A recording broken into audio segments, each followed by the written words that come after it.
Hello, everyone. Welcome to Rime of the Frostmaiden, a Patreon campaign. All the lovely people that you see here on the screen are Patreons. Shout out to all of our Patreons. Without your support, all of the one-shots, two-shots, three-shots, marathons that we all run here would not be possible. So thank you very much, everyone here that is joining us, and all of our other Patrons as well. For more information about what you can get for being a Patreon, please use !Patreon in the chat. We also have a YouTube. If you want to see previous episodes of Rime of the Frostmaiden or any other campaigns that we run here, you can find all of them over there. Shout out to Epidemic Sound, royalty-free music at epidemicsound.com. We are also featuring Kevin McLeod, found at incompetech.com. If you would like to interact with the game, there are a few ways you can do so. You can redeem channel points for free to grant a blessing, which is called an advantage or a re-roll to the player of your choice, or for a touch of fate to the narrative. Every $10 guarantees a draw from the deck of many things to the player of your choice. And we're going to start off with 2 card draws. Learness. Tell me when to stop. Stop. Okay, one more time. Stop. Okay. Thank you very much. All right. We are going to open up by reintroducing our characters. So please tell me who you are, where we can find you, and give us a little something about your character. And we will start off with Melly. Hi, I'm MellyVT. You can find me at twitch.tv/MellyVT. I'm a TTRPG player. You can also find me at twitter.com/AmeliaIkeda, which is just my full name. My character is Emmeline Erie. She is a ranger. She's a half-elf, she/they. And yeah, she's currently found quite the unlikely group of friends. And it's very, very fun so far. Excellent. Thank you very much. We'll pop on over to Schroeder. Hey everyone, I am Schroeder. I use they them pronouns. I play Lyrinus, who uses the same. I really am enjoying this whole play a character on screen thing and am wanting to do it more. So if you happen to know any casting calls, you can send them my way on Twitter. I also have really been enjoying this campaign in particular. Lyrinus is going to have some stuff you learn about them tonight, so look forward to it. Excellent. Thank you so much. We'll pop on over to GeekDice. Hey folks, I'm GeekDice. You can find me here every Wednesday. I don't exist on socials. I'm past that. So I am playing Aeolus. Aeolus is a Kalashtar Cleric and maybe sometimes Sorcerer. A mysterious figure. He bears no armor, no arms, no weapons, and carries his shield. Passive, just really kind of just here to help. Just tagging along with the group, and it's like whatever needs to be done, Aeolus is there to help. Yes, bringing no drama whatsoever. None. Now, we'll pop on over to Apollyon.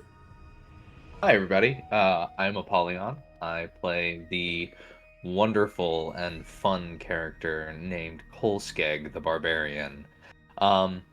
You can find me here every other week, Tuesdays, on Stella's channel playing this campaign. I am also on Twitter. You can also find me at Start Playing. I run campaigns there. I'm actually about to have a campaign running. I'm really excited.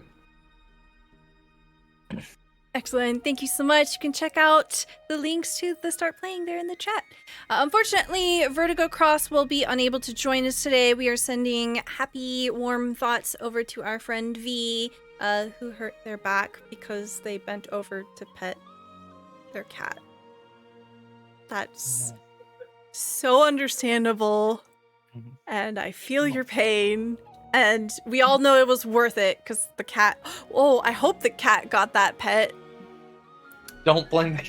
I hope so. I hope so. We didn't get confirmation if the cat got the pet or not. We but need to. We need to. All right, someone write that down. Thank you. Okay. Oh, yes, you can find V's information. Gonna link the chat.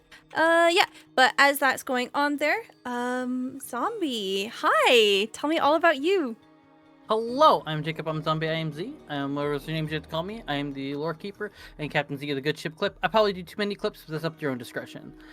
Today I'm playing Bam Nash, who is a wizard boy, big orc wizard boy. And one thing about him is he's always been particularly interested in different caves and different, tombs is the word I was looking for, and all the little artifacts and the fun you can find out of that, and all the necromantic fun that possibly could come within some of these hidden spells and such. Yes, there are quite a few many things for you to discover here in Icewind Dale. With my 10 million cards. Yeah, you have a lot of freaking cards, my dude. Okay, we're gonna start off with a little recap of what happened last time. So I have updated for my players our little quest log, and I'll go ahead and show that to all of you there. Just as a reminder, we currently have the party split into two groups. We have Emmeline, Aeolus, and Bam in one group. They are currently in Bryn Shander, and then we have Clay, Kolskeg, and Learnus making their way to Kelvin's Cairn. Last session, we essentially made our way to Targos, and it was there that we encountered a sled dog, and it alerted to you that something was wrong, and the party discovered that the dog belongs to someone who acts as a guide, a ranger, and it is very unusual that they are separated from their dog, Boy. And following the lead, you were essentially put onto a task to see what happened to Garrett, the husband of a man named Keegan here in Targos. Alternatively, we have also followed a lead to Bryn Shander, where we believe to have found a cold-blooded killer that you're contracted to apprehend, perhaps deal with. The method is up to you. But it is with Emmeline, Aeolus, and Bam that we did discover the merchant, Torga, is in fact in Bryn Shander. And you have met Sepik Caltro. We're going to open today's session exactly there.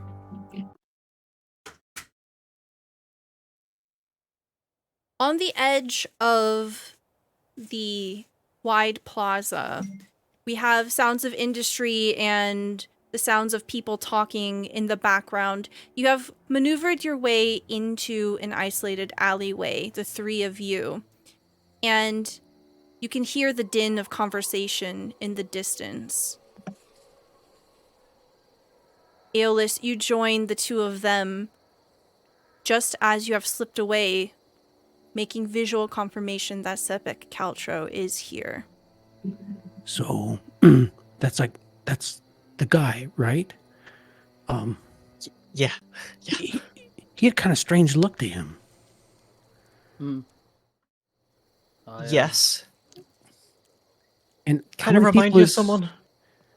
I know, that's strange. I don't know what to think about that. Yeah, that's Yes, I will go ahead and show you the art again. Sepik Caltro had an unusual quality about him, and it did remind you a little bit, not a striking resemblance, but something in the same vein as your companion Kolskeg. Something unnatural, supernatural almost, about the coldness of their eyes and their unusually pale complexion. It is blisteringly cold here, and this individual had their arms out and didn't seem affected by it whatsoever. I don't know what that means. If it's like, is that like a condition? Maybe Kolskeg has the same kind of condition, whatever that is. But I guess more He importantly, unnerves me. yeah. But I guess more importantly, if this is the killer, I mean, what do we do next? And how do we know that they're truly killer? They were a suspected killer. How many people did they kill? What do we know? Are we meant to apprehend them, or are we meant to capture them, or are we meant to kill them? I mean, Honestly, I don't really fancy our chances with either of those right now. that seems kind of drastic to kill them. Oh yeah, yeah. I'm not sure what passes for justice around these parts. Admittedly, I'm an outsider. I don't know, but maybe you know. What do they normally do with suspected killers? Oh, Hinges on what Emily. he's done. Yeah, Emmeline, you know very well that justice here in Icewind Dale varies from location to location. And also, whoever's involved. So, being out of character, I guess one thing that normally I would do was I'd look to see what symbols somebody bears. Did I see anything on Septic that would indicate an affiliation to like a church, anything of that sort? I'm kind of drawn to that automatically, looking for those things, because that's, knowing somebody's religion is kind of important to me. Oh, yes, absolutely. You would have seen on Septic, not Septic. I mean, you can call him whatever you want, I guess. A very neatly attired individual, no markings of religion or heraldry or faction whatsoever. They seem to be decently armored, a nice leather jerkin, some leather boots as well.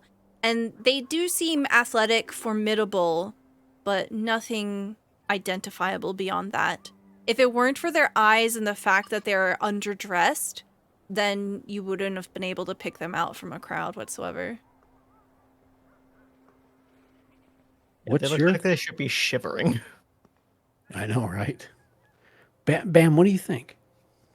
I got a quick look at them. I don't. He could be. I mean, he does kind of give off a little bit of a vibe there, yes, but I don't. I just saw him for a second. I kind of got a good look at what he looks like. I couldn't really. Yeah, I stayed back. I wasn't getting in them. Yeah, Aeolus, we have just kind of hand waved that you were here. What would you have been doing as we were investigating the plaza? Yeah, I think I would have been following the party. However, if they had any downtime where they're doing anything else, I probably would be mingling with the locals. I've got a kind of a thing I do with the locals. Mm-hmm. Okay, yeah. We'll do a tiny bit of a flashback here. As the group of you have entered Bryn Shander, Emmeline takes Bam over to the Black Iron. Here, let me bring us to the map real quick. Oops. The Black Iron Blades, where Emmeline's friend resides and also owns a business. We'll say that you went your own way. What sort of haunts would you seek out? So I probably would have remained on the street, not far away. Seeing that Emmeline and Bam, Emmeline was conversing with somebody that she knew.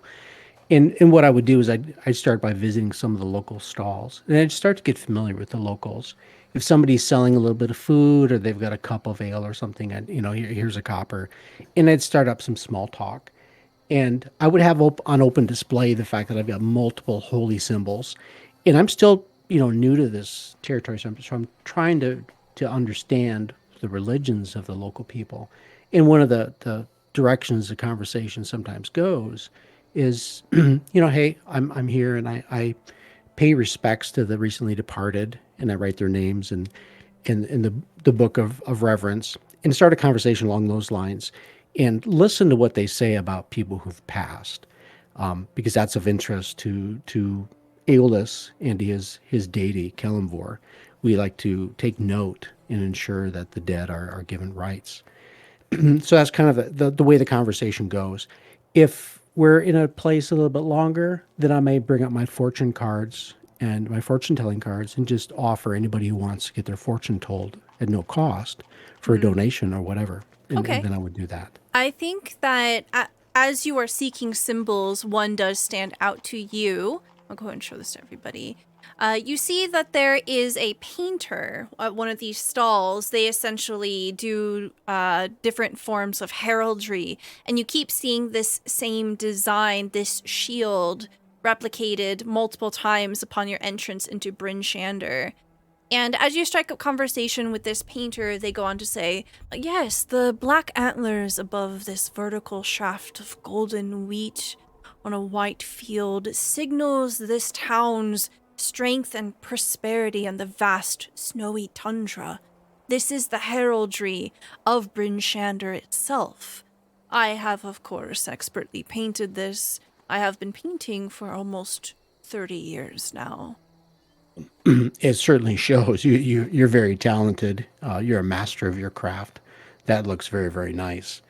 Thank you. And I look at things, maybe if he's got something for sale, something inexpensive, like He a... has like small wooden charms that would fit in the Yeah. palm of your hand, basically the equivalent of like a tourist souvenir. Yeah, I buy one of those. Okay, it's only 1 copper. Sweet.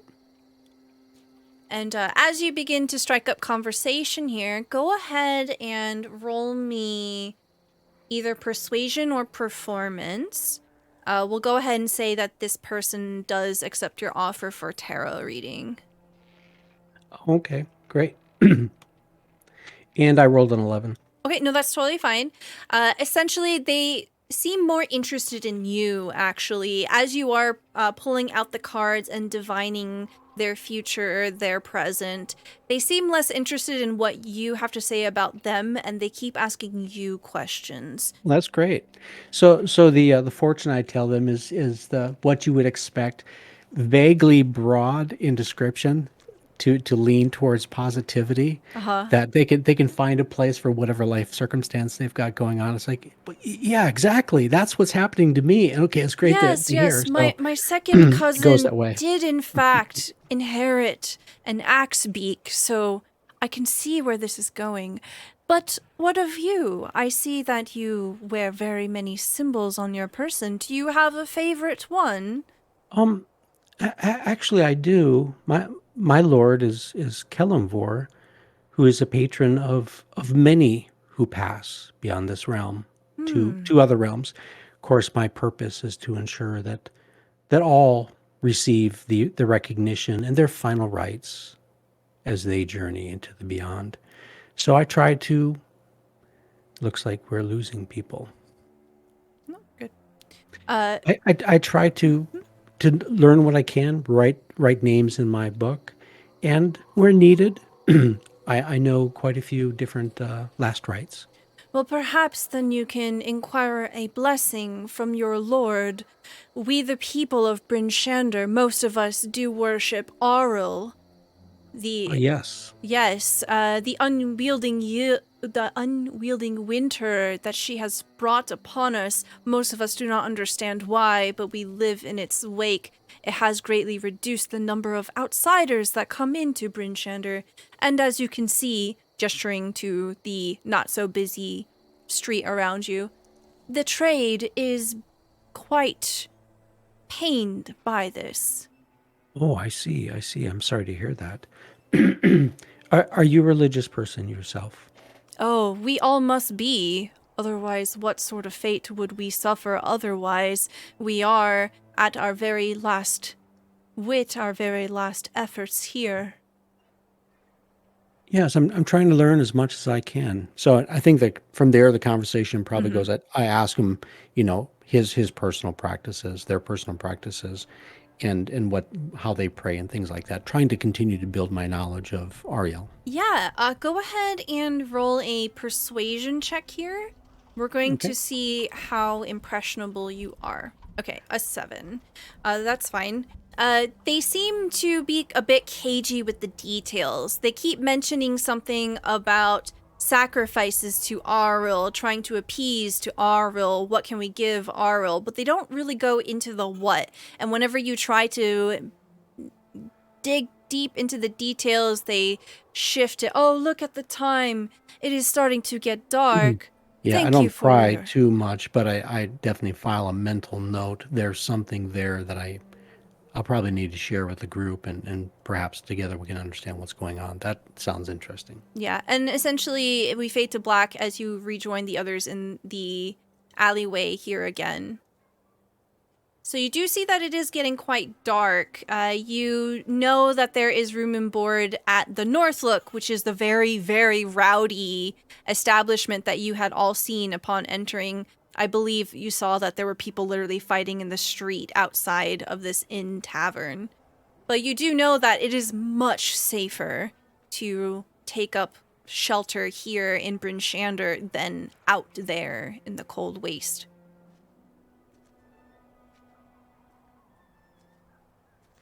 We'll say that it's about 3 p.m. Emmeline, what's the plan? We can keep tracking this guy. I kind of don't really fancy our chances taking him on head to head if we don't have Kolskeg with us, but whatever you two are comfortable with.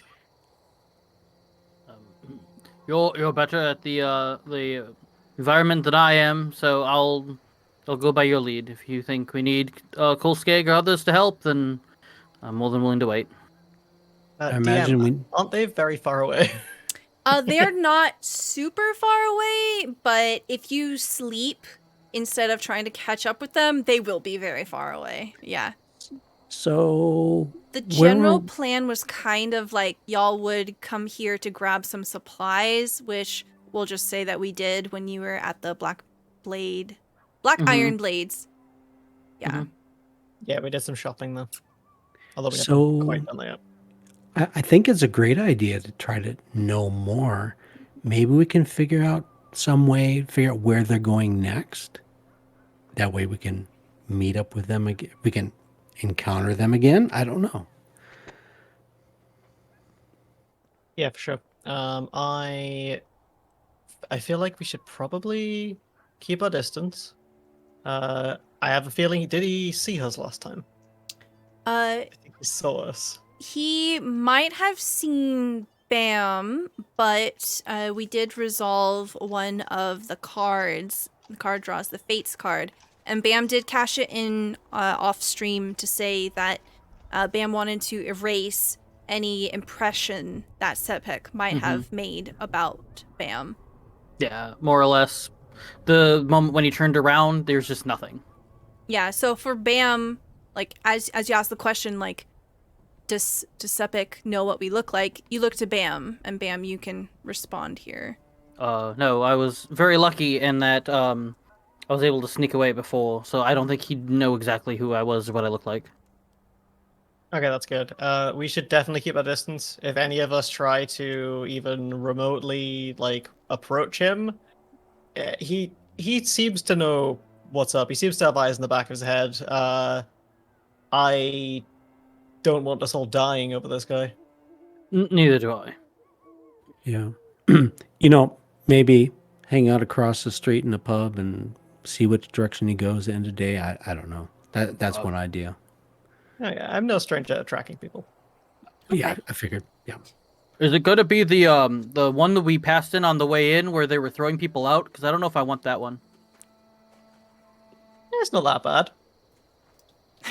You say that, and as the plan goes into motion, you kind of hover on the edge of the plaza, perhaps moving past and checking out to see if you can spot Torga or not. You see that the plaza does begin to close down towards 6, 7 p.m., and the stalls are being put up. You see that the supplies that have been laying out for Torga's endeavor here are being packed up. Torga, the dwarven woman, turns to Sepik and they have a short conversation. You're too far to hear, and you see them beginning to go separate ways. Sepek is definitely heading north towards the direction of the Rowdy Inn Tavern that you had passed by. Oh boy. Yes. Do we see him approaching us? Let me get some perception checks from all three of you. Okie dokie. Okie. Where'd my character go? There he is. There's my character. Ah, not 20. Nice. Okay.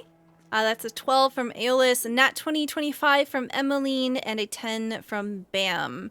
You're all not quite sure. Emmeline, however, you definitely get the sense, like, you have this moment where you're able to watch Sepek and pick up on some of the mannerisms here. And you have definitely picked up that Sepek is an alert person, and they look around quite a bit. They seem to be quite aware of their surroundings, but they haven't paid very much attention to you or your direction. So you are confident that you haven't been flagged, but this is definitely someone who's very attentive to their surroundings. Yeah, we're not a threat yet. Yeah.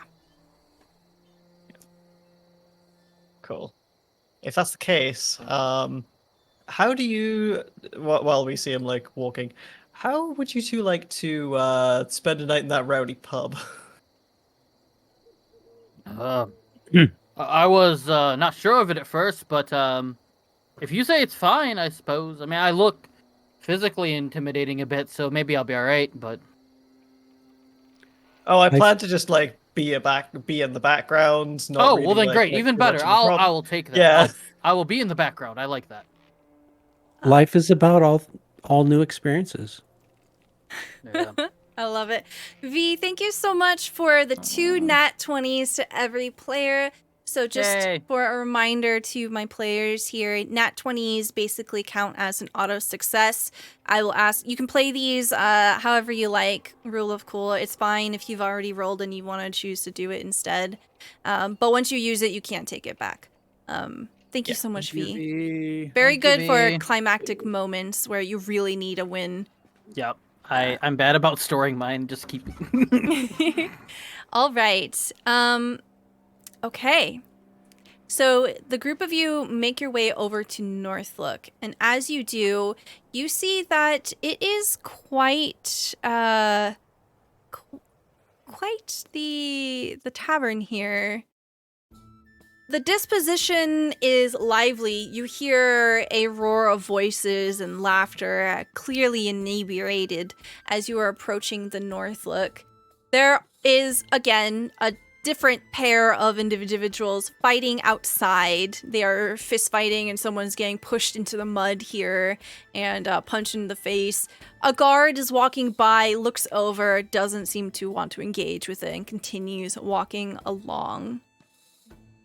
Am I able to just walk inside the pub, like around them, or if I did that, would I be within swinging range? Oh yeah, no, you're good. You can definitely maneuver around them. The person who's pummeling the guy into the dirt here stops and says, "Oh, sorry," and pauses to let you make. No, after you, come on. And then I walk in. Okay, punch. Yes, they resume. As you enter in, you find that the tap room in here is just buzzing with life. There are about 15 tables strewn throughout the main floor of the Northlook, and almost every single one of them has at least one person sitting at them. Most of them are full. You can see that at the back of the tavern seems to be a bar, and there are people leaning up against it having conversation. There seems to be people from all walks of life here. You can see there are merchants, there are people who obviously work in the iron industries here in the town, and adventurers, just like you.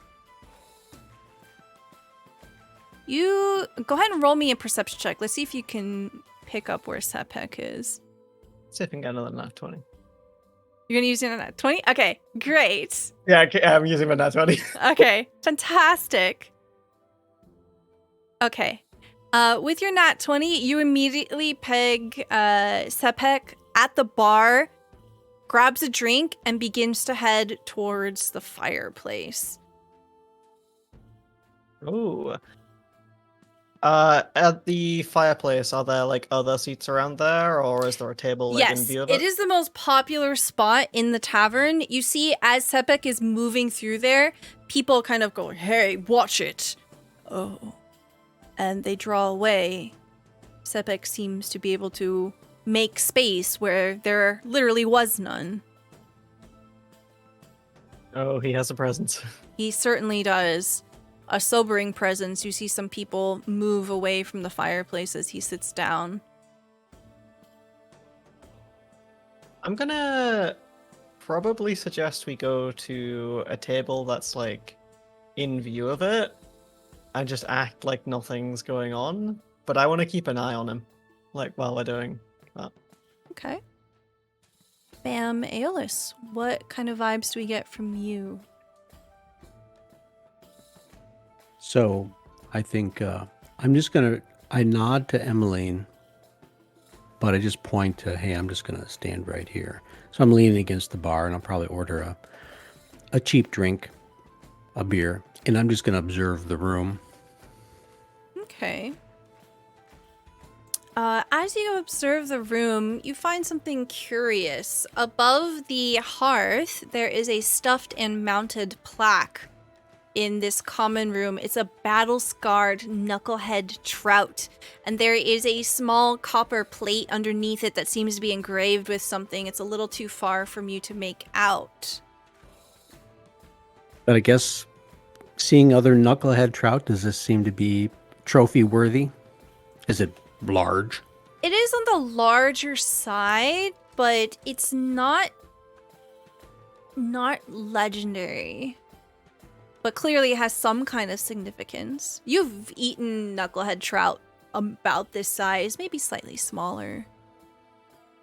Okay. Yeah, I'm not going to move towards it yet, maybe later. Okay. Just going to observe the room and kind of watch the dynamic if there's people moving towards Sepik. And also I'm going to watch to see if there's anybody who's watching Emmeline or Bam. Okay. I'll carry over your 13 perception here. There are too many people. It really seems like no one's paying attention to any of you. Bam. What are you doing as you enter the tavern here? I'm starting to see everybody sort of split. So does Emmeline go, like, or Aeolus is by the bar. Emmeline, you're going to A table. further back table? Yeah, Okay. I'm going to a table that's still in sight of the fireplace, but yeah, I was thinking of dropping my pack off and going to the bar, but I'm just hanging around seeing what folks want to do. Yeah, I kind of want to go in the back of the bar, so I guess I'll just join with you. Okay, Cool. as you're beginning to move towards the direction of Emmeline to follow, someone smashes into you, Bam, and you hear an audible crunch in your backpack, as if something has broken. You have drawn the Ruin card. No. You can choose an important non-magical item in your inventory, and unfortunately, it is destroyed. Okay. The person that has bumped into you is a dwarven woman, and you can see that she is garbed in heavy cold weather clothing and has snowshoes slung over her backpack. And she stops and looks at you and says, Oh, I'm so sorry. I didn't mean to do that. Oh, dear. Are you all right? I'm fine. Did I thank break you. a bone or something? That was very crunchy.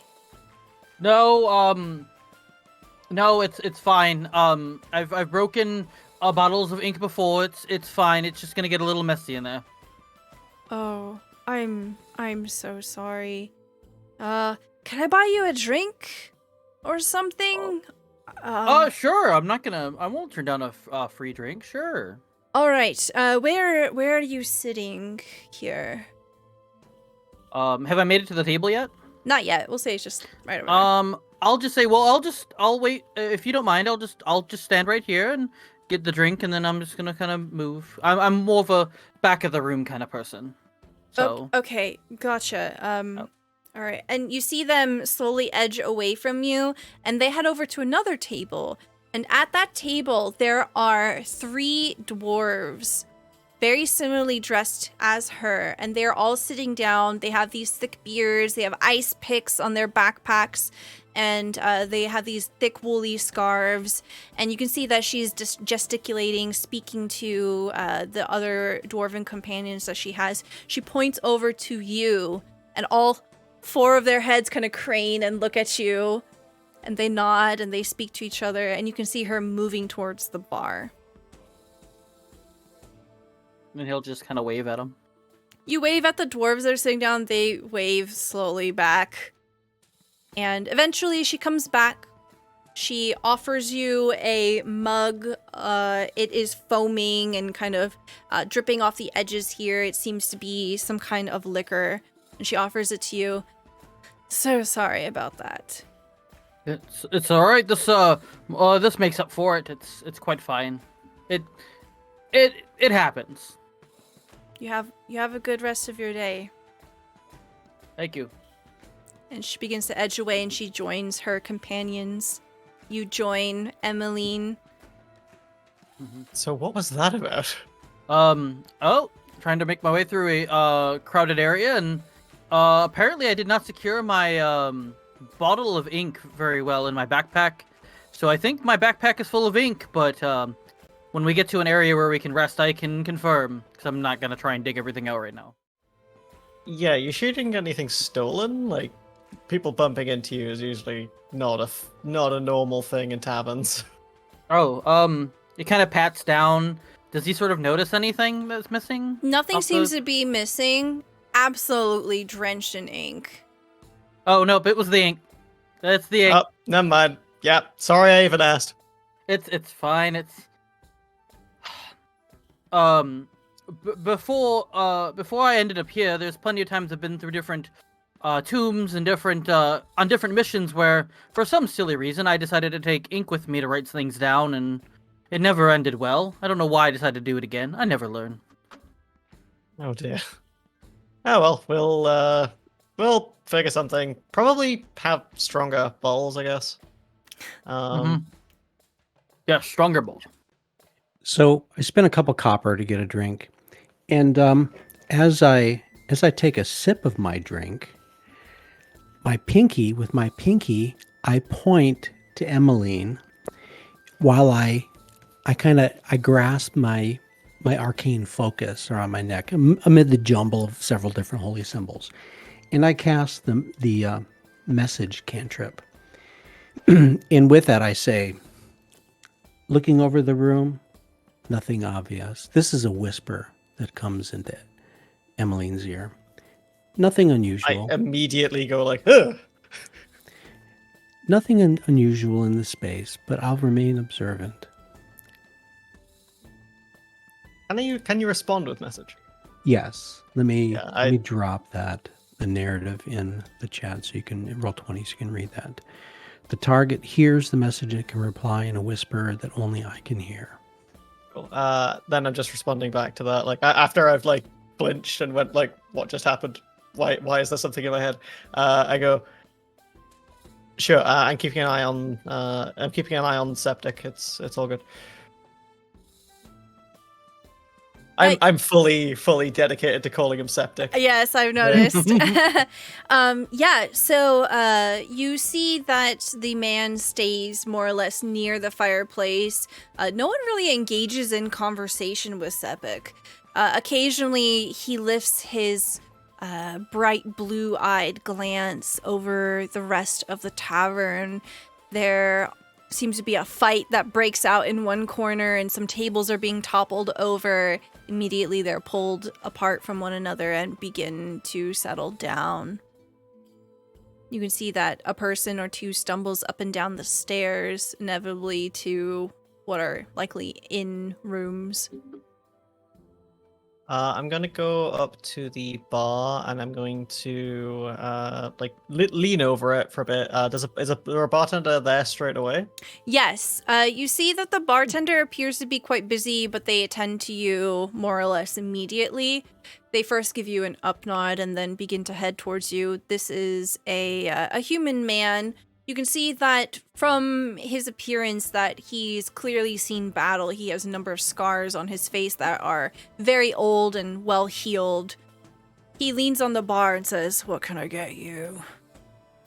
Give me an ale, and do you have any rooms spare tonight? We do. We've got 2. Cool. They're clean. Yes. Warm. Yeah. Can grab them. Give me one of them. Is Aeolus next to me, by the way? It's up to you. Depends on what part of the bar. Do you want to be next to Aeolus? Yeah, I went up next to Aeolus. I'm just asking which rooms we get. Yeah, sure. How much for a room? It'll be 4 copper for a night. Cool. I'll I get hand one him a too. silver. I'll get one too. All right. Another After 4 this coin. copper. Okay. I hand him 2 silver. Are you expecting change? No, not really. All right. Thank you for your patronage. And you see the innkeeper just slides them away. No questions asked. Do you want the Yep. drinks delivered to you right now or up in your room? Now we'll do. We'll drink him and go up afterwards. He gives you a nod and turns away to pour you some drinks. I am basically just like constantly keeping a lookout on Sefik, Okay. just so I can like see if anything has happened. I have a feeling he's probably going to be there the whole night. Yeah, this so point. we are going to fast forward a little bit here. The next couple of hours are very uninteresting if you're not including the various fights that break out. There are quite a few of those. There are people who throw tables over and say, "You're cheating at dice." Yeah, go ahead. I was going to say, if somebody else comes in and talks to Sefik, I'm going to try to register their face in my mind, because I would assume that there's more members of this mercantile company that he's a member of, and if it may be good for us to be able to recognize some of those. And I try to keep a distance from Emmeline, because if he triggers on Emmeline, it's like, well, what are you looking at? And then suddenly he recognizes her crowd. It'd be better if he doesn't recognize all of us together. So That makes sense. You find that over the next course of several hours, Sebek doesn't talk to anybody. No one comes in to talk to him. He has his drink, he orders another one, and eventually he goes up into a room. what's his mood? Yeah. He's very stoic. He seems thoughtful, a bit alert. Whenever someone gets a little too close, his head whips around and he looks at him, but doesn't engage and slinks away. I've basically downed my first drink, gotten 2 more, walked over to Bam, and every time a table has been thrown or somebody's started fighting, I've just turned around and started cheering at them. Yeah. Kick his ass! Yeah, and a person next to you kind of like claps you on the shoulder. Yeah, kick their ass. Ooh. You wouldn't think I'm old as heck. Yeah, so you see essentially Sepek's night will end with him going upstairs. Okay, Yeah, when whenever he he goes, does when he that. goes up, I follow at a short distance, not too close. Just can, if possible, get a sense of what room he goes into. We'll say that essentially when you go up, there's a single hallway, and then there are 1, 2, 3, 4 rooms, and then 5 is all the way at the end of the hallway. He is in 5, and you both have rooms 1 and 2. So whenever he leaves his room, he's gonna have to pass beyond your doors, essentially. Great. Okay. What's the plan? You see him disappear. Yeah, eventually I retire to my room. Okay. And I let Bam know, hey, if he needs a place to crash, you know. Bam will take up on the offer. All right. So we'll move on over to the other party, other half of the party here, as the group of you settle down.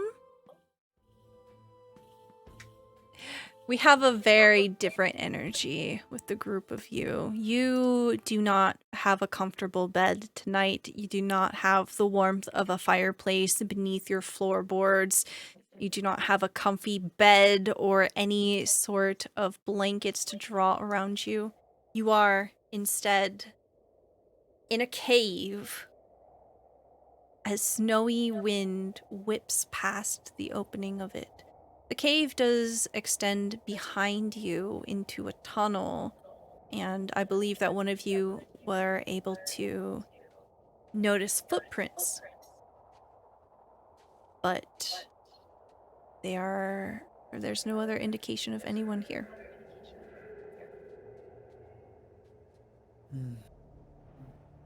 Oh.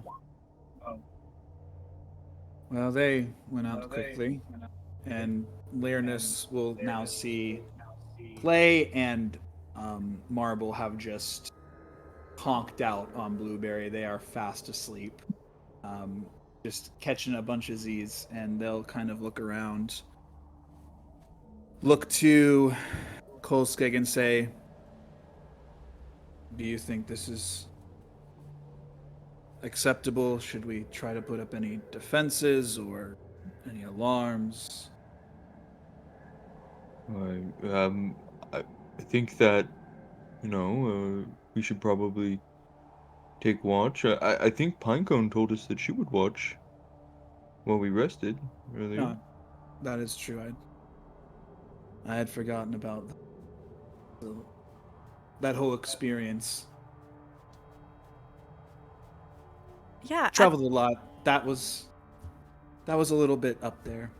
the group of you are kind of huddled together here in the cave, and in front of the cave, kind of almost like a watchdog, is this large green, this deep forest green moose that kind of watches over the horizon. Occasionally you see the short tail just gonna poof, thuft around, and they shiver some snow that builds up on them off of their body. Occasionally they look over towards the group of you and dip their head respectfully.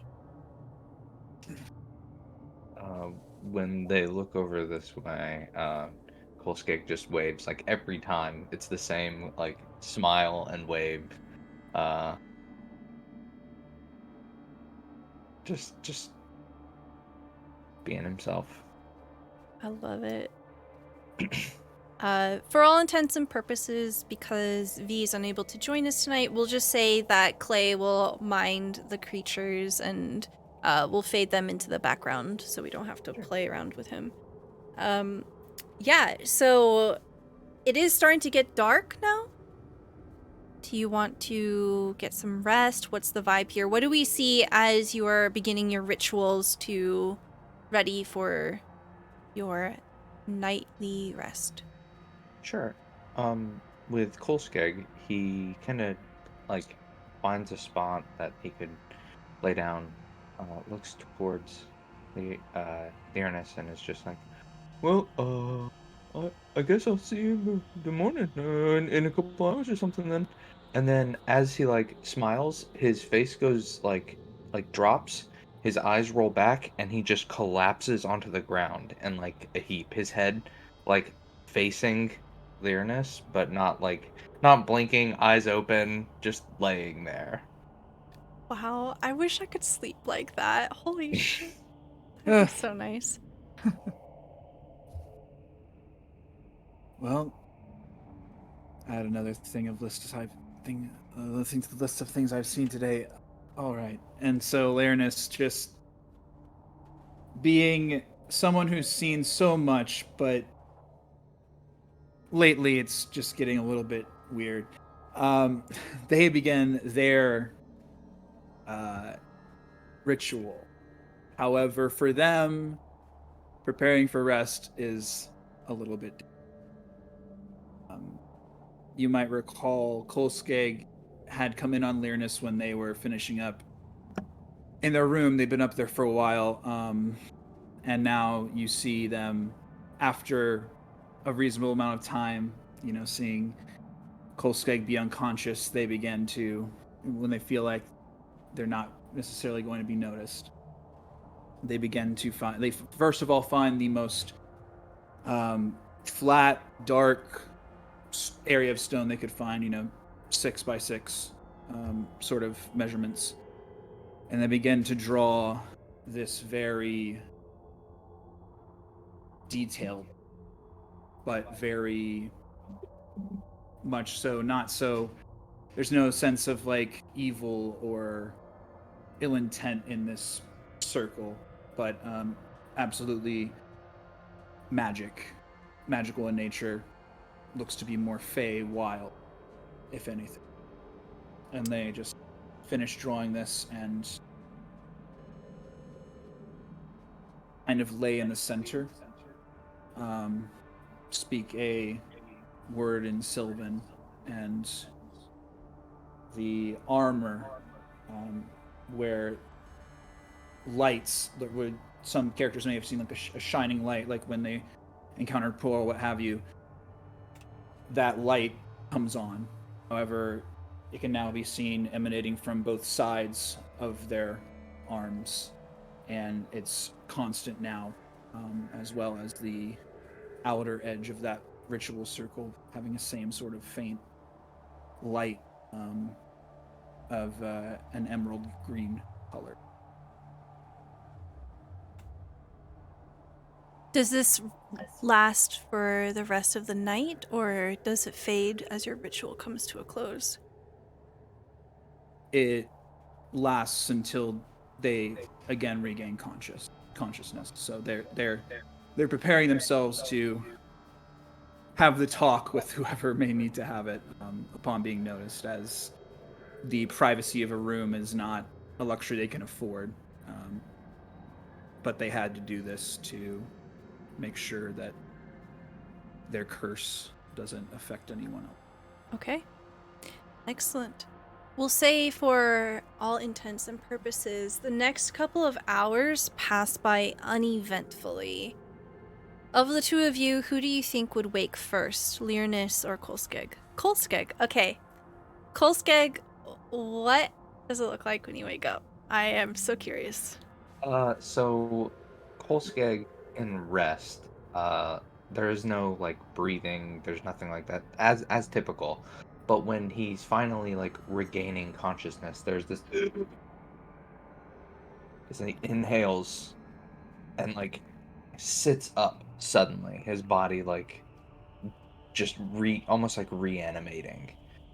He blinks and looks around. This is only 4 hours after he began his rest. And during that time, he would probably sit with Pinecone if they're still awake, and just kind of like put his back up against their back and talk and listen, and kind of wait for the rest of his companions to wake up from their sleep. So, Kolskeg, as you are striking conversation with Pinecone, Pinecone does say, "There was something that I found on my watch. I don't think it will be of much use to me, but I offer it to you as a token of my friendship." Oh, well, I friends. Thank you. I've never had anybody give me anything before. Normally I give other people things. Well, then perhaps we can trade if that makes you more comfortable.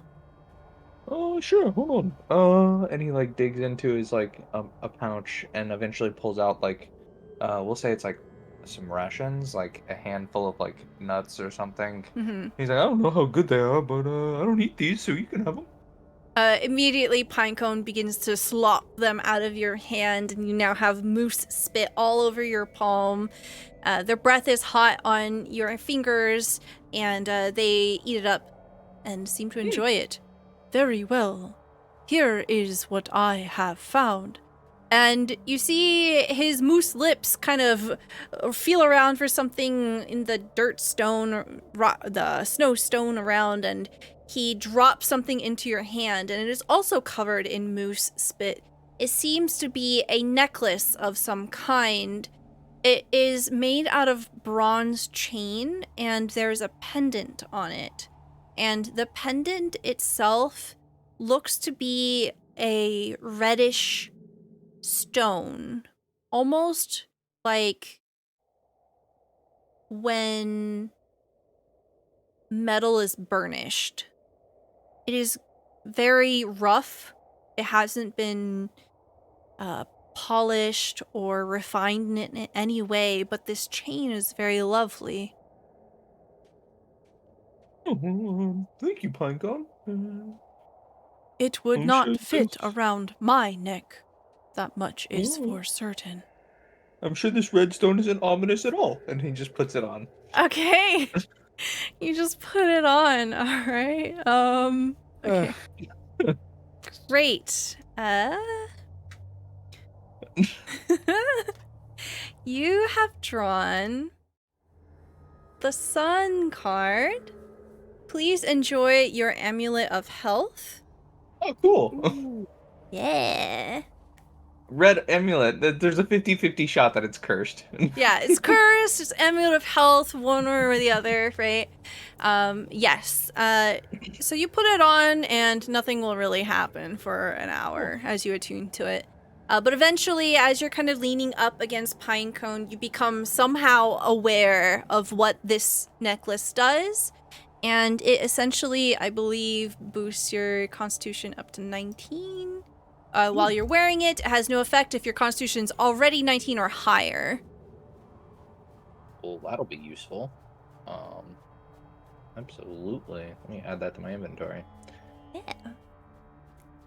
But other than that, your watch with Pinecone goes uneventfully, and eventually Lyranus will wake up. So Lyranus will give you a chance here. When you wake up, you see Kolskeg is at the entrance with Pinecone. Well, immediately, as if in a trance, when they wake up, they won't acknowledge anyone. They'll immediately go straight to addressing the cleanup, which is to now buff, wipe away the chalk of the entire circle, which takes almost as long as it takes to inscribe it. So they'll immediately set straight to that without saying a word to anyone. Okay. While you're doing the cleanup, Kolskeg is absent-mindedly kind of how people fidget and bite on edges of things. He's kind of biting on the edge of the amulet. He did not wipe it off from the moose spit or anything either. It smells. He's just kind of It tastes dusty. eventually, once Lyranus is done, he'll turn his attention to them. And he'll be like, so,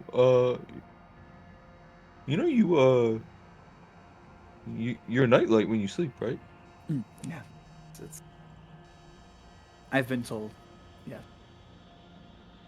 I mean, I don't have much room to judge.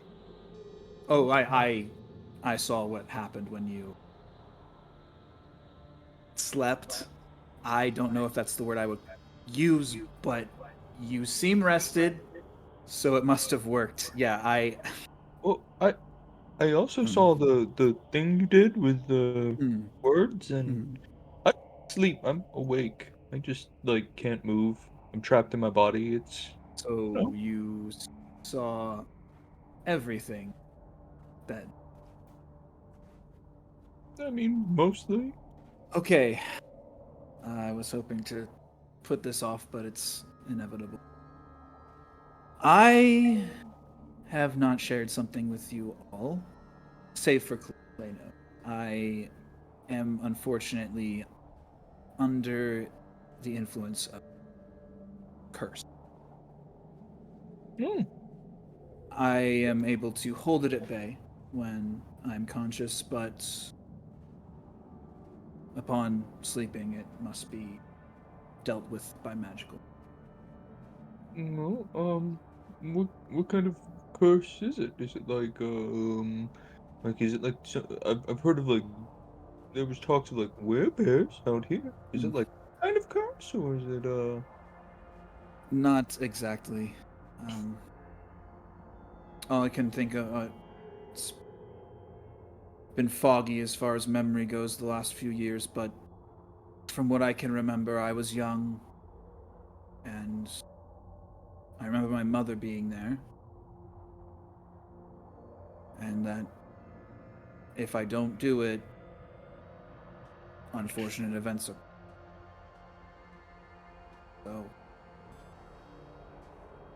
I don't want to remind myself of that part of it, and therefore never miss it, never go without it, out of fear of what may happen. I'm sorry that something happened to your mom. I mean, that's Oh, my mother's most likely alive and well, but I have not spoken to her in quite. well, whatever happened. It was clearly, it was something that stuck with you. So I am sorry. I did. Look, if you don't want to tell other people, because obviously, like you and Clay knows about it, but that's it. I won't tell them this is yours. Yeah, I appreciate that. I'll suppose I'll have the talk with them when it's applicable. They may not be able to see whenever it in a situation like this, so. whenever you're ready, you have a conversation. It's not a big deal. Well, I mean, if the curse like kills people, maybe, but like I assure you, my friend, it's well in hand. As I said, you'll have no fear of anything occurring. I've spent decades making sure that this is something that will not hurt anyone else. I'm not overly afraid of death because I've been thinking, and I don't think you take naps when you have axes in your chest. So I think I'm a little past that point now. That is valid, yes. Yeah. So I'm not like overly scared for like me. Okay, it's okay. But like if you have it under control and you're confident in yourself, then I think that whenever you're ready to tell other people, that's when you should. I won't say anything to anyone. It's whenever you're ready, friend. I appreciate that. And And Keg smiles and starts to chew on the necklace a little bit. And you hear, where I am also very good at keeping secrets from Pinecone's great. Pinecone. Just standing there in the cave entrance. Thank you, Pinecone. I will The most do beautiful whatever I flower of can. all. Oh, if I could blush, I would. Thank you. The storm is beginning to clear. Would you like to move on, or is there something you are waiting for? Well, we have friends coming. They're supposed to meet us near here, I think. We're trying to find somebody. Very well. And Pinecone just sits like a dog. Well, considering that we're looking for someone who might be in great distress, I assume if Boy is still with us, Boy is just ready to keep trucking and lead us. Boy does whine, but seems to be very interested in making y'all happy too, and isn't obnoxious about it. Kolskeg would gently like pet Boy on the head. And be like, if you're ready, I think we can follow you. The rest, Pinecone, if the rest of them show up, could you just like let them know that we're following the dog and Yes, would you like me to stay here with a message? Yeah, that would be great, actually. Just let them know that we followed the dog into the deep dark cave and there's definitely nothing ominous going on. It'll be great. Learnus, you would know that Garrett is up on the mountain, not in a cave. Kolskeg, we're actually going in the other direction up. Earlier, DM, you said that there was footprints. Yes, and you were able to tell that they were dwarven footprints. There were multiple sets of them, but they seemed quite old, and they definitely headed in through the tunnels here, signifying that they go somewhere. Oh, but, like, what are those then? And Kolskeg would point at the footprints. I can definitely see how there are people down there in that direction, but given what we know, given the information, given the way that Boy seems to be trying to take us, I believe we should continue going upward, climbing. But if there's people in trouble, shouldn't we help them? Of course, but the specific person we need to help is taking priority right now. We have to try to find out what happened when you made a promise. I understand, but, like, I mean, if something were to go on with one of our friends, I would hope that someone would help them. Like, there could be people down there, and they could be in trouble, and no one knows about it, but you and me, and Clay, and Pinecone.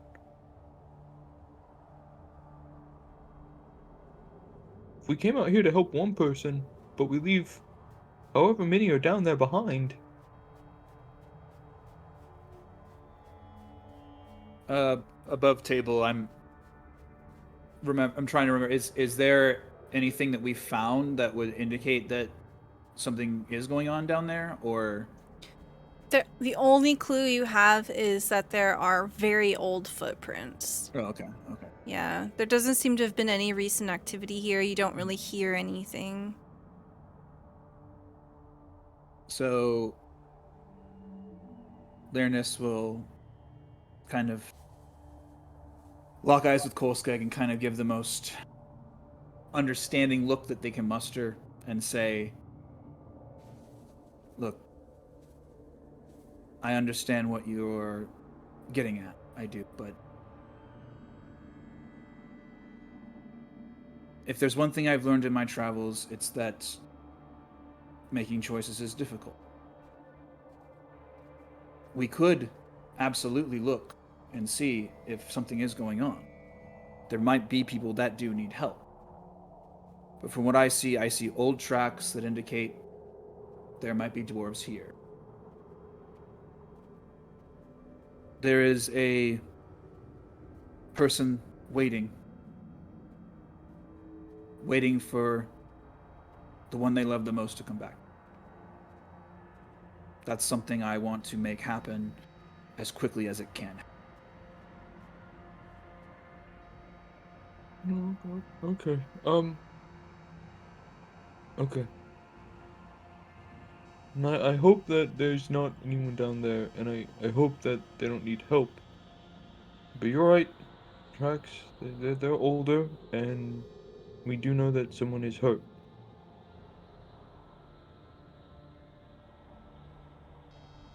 Whenever you're ready, we can head that way. Then let us be on. Okay. So with Clay, with Marble, with Blueberry, the group of you continue on. As you do, we will join our other group. I believe there are a few things that folks wanted to set up as you're tucking into bed. Please let me know what those things are. Any I'll go spells first. you want to cast? Yeah, what does it look like as you're getting ready? So as I'm getting ready, I am planning on getting up very, very early. I want to get up before Sefek does, and I want to basically, if he starts going out, follow him immediately, regardless of whether or not anybody else is up.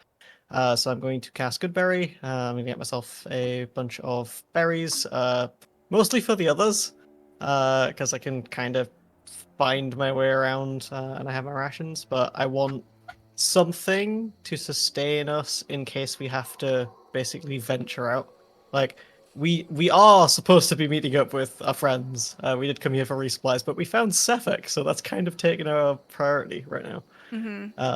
So yeah, I want to choose what we do based on whatever he does in the morning. If he like carries on doing stuff, like we can reasonably assume he's gonna stay here and we can come back. If he does something different, I might end up tailing him. Gotcha. Okay, very good.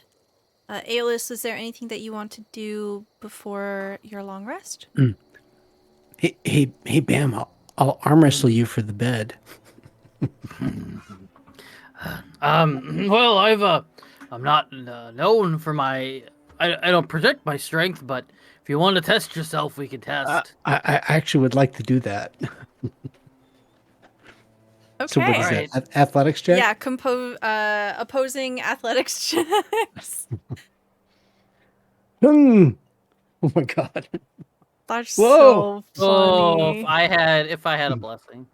That So- is a 16 for Aeolus and an 8 from Bam, which is hilarious because Aeolus has a -2 modifier and Bam has a +2 modifier. So sleeper mode. Suddenly, I'm like, wham, and your arm's on the table. Okay, well, I was gonna give you the bed, but I thought, I don't know. Well. I had to try. It's fine. And Bam will kind of shake his hand to make it seem like it hurt, but for real, you're very strong. So, Not really. well, you know what? You can have the bed. I need to dig through my backpack anyway to see how bad the damage is on my things anyway. Oh yeah, it's like dripping all over the floor. Oh, is it? I'm sorry. Oh man, Well, we're gonna have to pay for that, aren't we? yeah. Let me see if I can help you clean this up. Okay. So as we go about this, one of the things I'm going to do before we go to sleep is I'm going to cast the alarm spell. It's a low-level spell that will secure. You can secure a door or a window or a space. I'm going to secure this space, and I would imagine that as I do this casting, probably Bam is familiar with the spell, being this powerful wizard. So he probably chuckles as I basically do this thing that he probably knows well, but I do it from memory, seeing that I'm not a wizard. Instead, my casting is different. You said But you're doing an alarm spell? Yes. Looking through my list of spells, and I don't actually have that. Okay.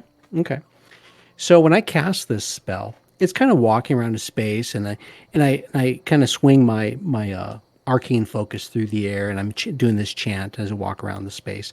And there's a sparkling in the air, and there's kind of fades and it disappears.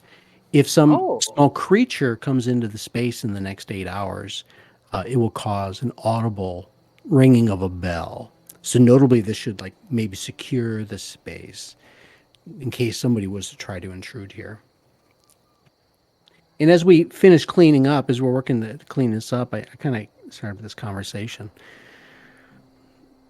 Bam, I know that you've probably studied a lot and you've been a lot of places. Mm-hmm.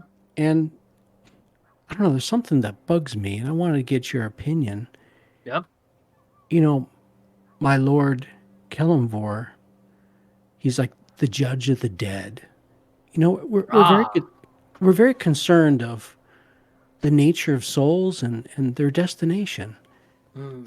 I believe the soul is immortal. The soul or the spirit, it's immortal. It's eternal. It lives on unless somehow it's destroyed. And yeah, I hear there's terrible magics that can do that. But Yeah. what troubles me is our friend Pearl, the dinosaur we helped. Yes. What is troubling about that? Well, if Pearl is now sentient and has thought, and does that mean Pearl has a soul? I believe that Pearl had always had a soul. I think every living being has a soul, whether they're cognizant of it or not. However, they have a great gift now, that they can indeed recognize that they do have a soul. And I mean, from our interaction with Pearl, they didn't want to harm us. They simply felt they had to keep this great power. They wanted to keep this power. So I believe that means that they have a good soul. They don't want to cause harm unless necessarily have to. They just want to be happy and eat fish. But I think... Go ahead. Nothing in my studies has told me what happens to a being like that when it goes beyond. Well, that seems a mystery to me. The only thing I can equate it to, and this is all from...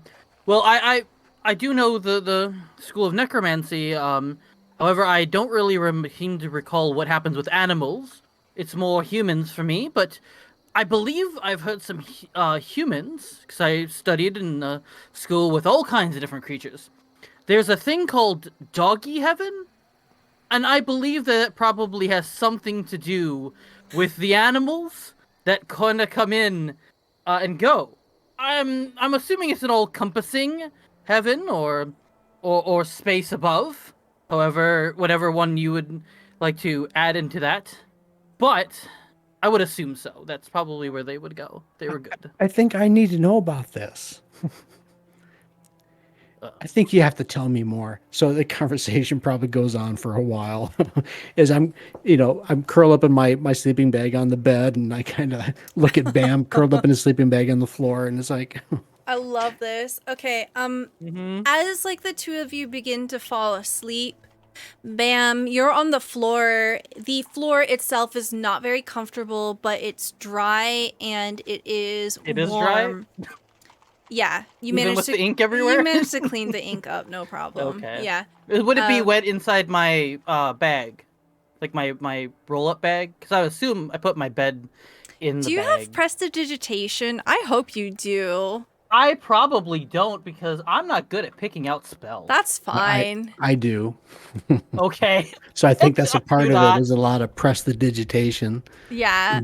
It would be very uncomfortable to sleep in a wet sleeping bag. Like, I think, but yeah, I guess, yeah. yeah. Essentially, you're laying down, right? And the two of you have stopped talking. You get the feeling that like it's time to wind down here. And as you're beginning to close your eyes, letting sleep take you, you kind of look around and you blink a little bit, and you notice there's something underneath the bed. It seems to be a small, slender object. Is it a monster? No, it seems like someone must have left something behind. Oh, okay. Does it look like it's moving at all, or is it just sitting still? It's an object, inanimate object. Then, I guess as quiet as he can, because he's assuming Aeolus is sleeping right now. He's gonna be very quiet and try and like drag this from under the bed and kind of give it a look. Okay, yeah, it fits into your hand. It is a rather small object. And as you draw it closer, it becomes very clear to you that it's essentially a quill pen. It's just a pen. Oh. But as you're looking at it, there seems to be something unusual about it. You have drawn the Sun card. Ooh. You have so many cards. There's literally a backlog of cards. So I'm just like, you're on the floor? Great. There's something under the bed here. You can add to your inventory the magic item called Scribe's Pen. It's a wondrous item. As you're holding this in your hand, you can tell that it is special because it's not made out of only a feather. It seems to be made out of some kind of golden material. It has been shaped in a way that it's pinpoint needle sharp on one end, and it feathers out so that it's a very comfortable grip. and you see that there are these very tiny runes inscribed onto the sides of it. And without even needing a roll, you can tell that this must be some kind of a magic item. But you would need at least an hour of studying it to understand what it is. Okay. I imagine we're gonna have a long walk ahead of us, right? When we get up. Probably. Would it be okay if I did the hour of learning it while we're walking? Yeah, Like, you don't have to do it now. I can still interact with people as I'm learning, right? Yeah, that's fine. I'm kind of I'm trying to familiarize because I played some wizards, but Yeah. Okay, So the hour-long thing, it's called attunement, and with magic items, some magic items, not all of them, require attunement, and you can only attune to 3 magic items, and essentially you build a relationship with it. You begin to understand it, and you don't need to cast like identify on it, etc. Okay. But you just basically have to study it for a little while, but it doesn't have to be right now. Okay, then what Bam will probably do is he'll probably put it in a sort of the cleanest spot in his backpack that he has right now, and kind of keep a hold of it because he wants to kind of learn more about it, and because he's come across a few quills in his day. He's got books he's written stuff on and all that stuff, but this one's very interesting. And then eventually sleep washes over you. Emmeline is up early. Emmeline, you have definitely not heard anyone leaving. You've heard people come up. There's definitely someone that drunkenly stumbles into room number 3 at some point. But you're up before anybody wakes up. And would you like to stay in your room, go downstairs? What's the vibe here? You're very confident I'm gonna go downstairs. Okay. Yeah. So please take the effects of a long rest, everybody. And as you get downstairs, you can see that this establishment is also very busy still. You see that the crowd is not anywhere near as dense as it was last night, but there are tables filled and there are people digging into breakfast here. Sepek is not one of them. You have the choice of any table that you want. You want to sit at the bar, at the fire. What's the vibe here? I'm gonna go sit at the bar. By the way, is breakfast better than Bremen, or is it the same? That's a great question. Bryn Shander has 3-star services, and I'm pretty sure Bremen is just like awful all the way across. Let me double check. Yeah, Bremen is just like you have like maybe grits with a little bit of water and that's it. Bremen has services 1 star. And the comfort is 3-star here. Bremen is 1 star as well. This is the snowflake system that they use in this book here to describe the comparison of the different settlements.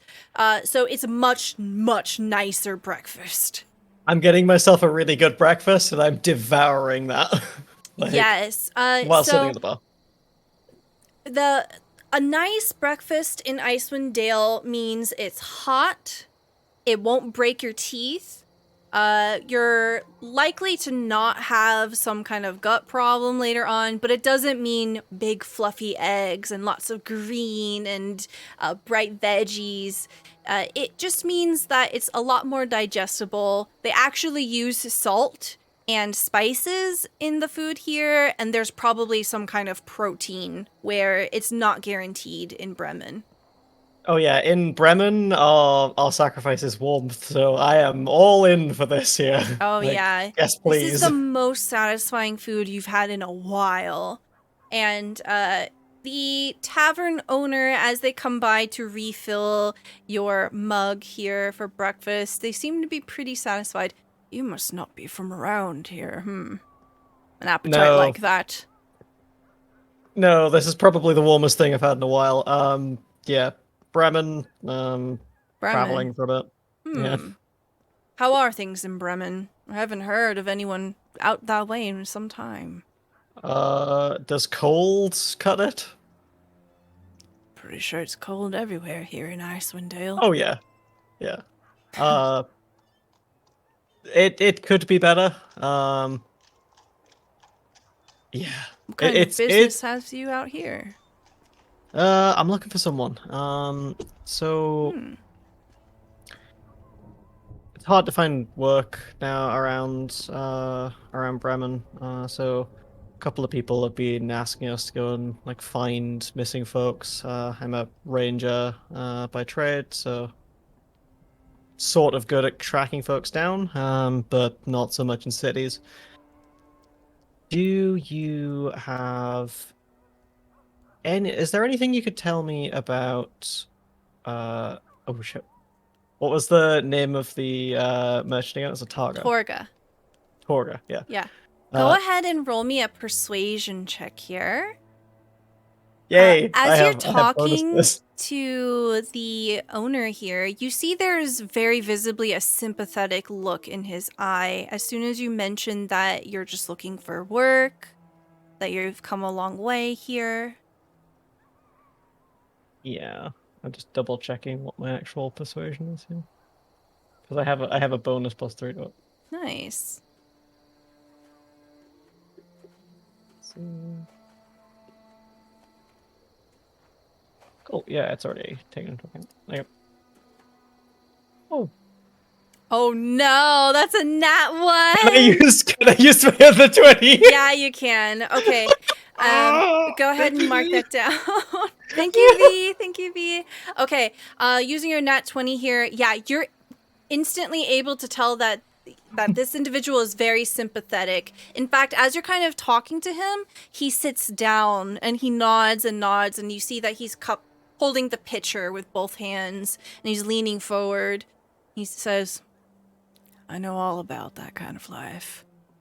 I used to be an adventurer as well. I'm a retired sellsword. Been through all kinds of shit, and I can see that you've made your way through quite a bit yourself." Oh yeah. Torga, yeah, I've heard about Torga. Torga comes in here on a cycle. If you miss them, they'll be back in a week, maybe 2 weeks. They don't ever leave Icewind Dale. They try to make their profit moving town to town. I've heard that they aren't exactly the most above board merchant around, but other than that, I don't know. It's sometimes hard to get goods. Not everyone is willing to travel between the towns to bring what everyone needs, so I suppose that there are some sins that we are willing to forgive.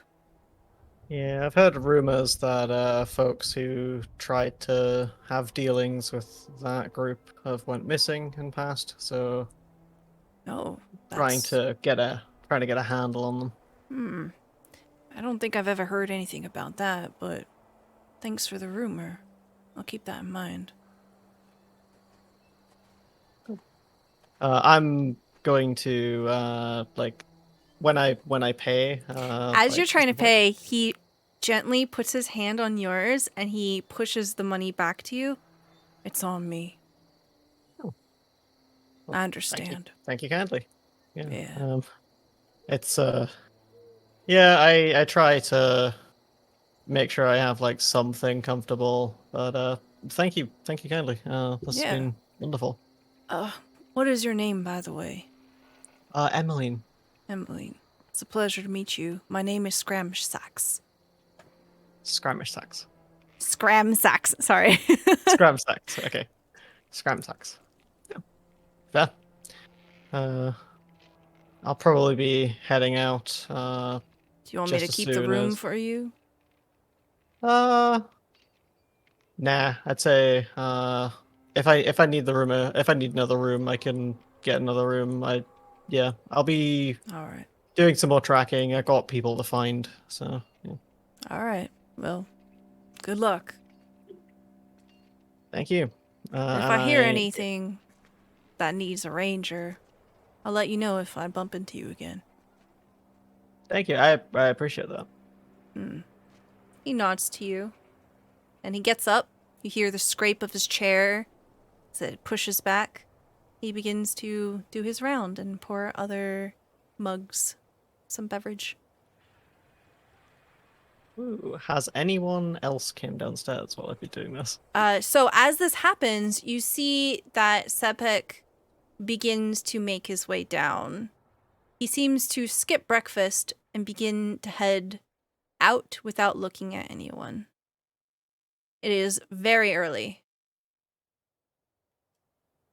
I am going to give him a head start, confident that I can find him later on. And also, if I immediately follow him, that's going to be very, very sus, and he seems very alert. Mm-hmm. Okay.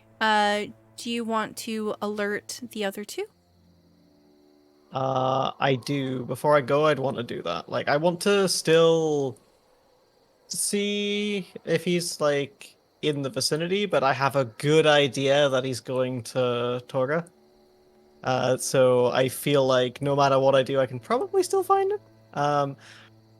In my mind, I want to find him before there's a crowd with the market, so that if anything happens, it's not going to get us kicked out of town. It's definitely early enough that there's not going to be a huge crowd. Yeah.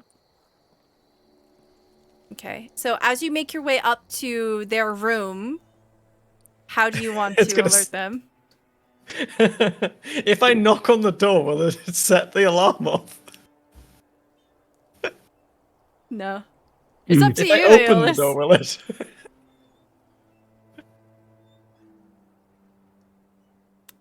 No. There's a knock. Aeolus, bam, you wake up. There's someone at your door.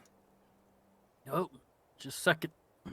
And Bam will get up because he's probably closer to the door. I'm sure the bed's not as close to the door, so he kind of gets up, opens the door. Oh, hey, Housekeeping. Morning. No, I mean, no, I'm kidding. okay. Our man is on his way out. I have a feeling I know where he's going. I've been talking to the bartender. You lot take your time. I think I know where he is. If you want to come along. If you don't, nap up. Like get yourselves fully rested, and we'll, I guess, I will decide. I guess I'm just following him, but I'm considering if something goes wrong, just fully expect something awful to break out. So if you hear a commotion, please come running. Yes, I will do. Okay. So essentially, yeah, go ahead. So, as soon as Bam had opened the door, he heard a rustling. It looks over, and Aeolus just rolls over in his blanket like he's trying to hide in his blanket, bury in his blanket. He rolled away up against the wall, and then Emmeline departs. Bam closes the door, and whatever he does, start to move around, what have you. There's a groan from Aeolus, and just Aeolus immediately sits up. And his hair is like in every direction. It's the worst kind of bedhead. And he's sitting there, and he's got this frown, unhappy frown on his face, and his eyes are open, and his eyes are absolutely bloodshot. It looks like just a disaster. His hair is in every direction. I didn't even sleep. Now we gotta go. Aeolus. You wake with a pounding headache. You feel pressure against your skull. You feel a tiredness in your limbs. It almost feels as if you carried some kind of heavy weight for hours and you just laid down 2 minutes ago. That sort of your bones haven't quite settled yet feeling. You have drawn the Fool card. Yep. Very fitting, whatever that is. You lose something. It is up to you what it is. A memory, a sense, a bond, sleep, if you want. You could take that as creatively as you like. But essentially, the stress of the night, whatever it is that kept you from getting this good night of sleep, it was powerful enough that either you lost something or something was taken from you. Yes, I lost my rest, and I'm at 1 level of exhaustion. There you go. So, and my frown persists, and I just scratch my head. It's like, oh, the nightmares. Always the nightmares. Did you sleep okay, Bam? Yeah, I seem to fine. I'm sorry that you No, had. no, that's okay. I'm Is glad this you slept. is this normal? If I may ask. Sometimes, yeah, I have a lot of bad dreams, I guess. Oh, I'm sorry. I mean, Terrible things. when I used to go to college, when people would talk about Doggy Heaven, usually they'd have wonderful dreams. Sorry that didn't work out for you. Doggy heaven sounds nice right now. Oh, not like that. So I try to mat down my hair and I get my comb out and it's all tangled. So I'm just grumbling and dragging myself this morning as we Okay. get ready. Excellent. So, for all intents and purposes, Emmeline, your instinct is correct. You see Sepik go straight to the market plaza. Torga is there setting up shop. And Sepik essentially assumes a position that is the ideal position for if you're going to be standing in one spot for a very long time. Oh dear.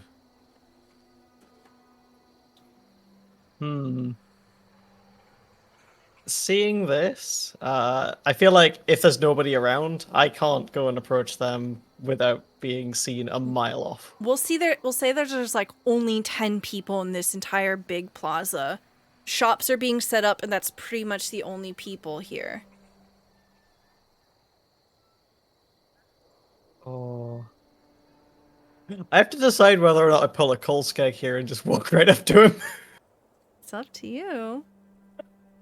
For your companions, did you want to join Emmeline here, or did you want to give Emmeline the moment to themselves? Um,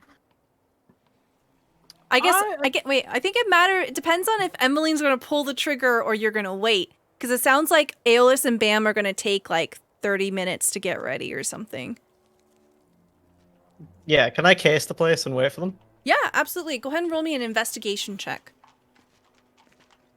Aye. I've already got this one. Let's go.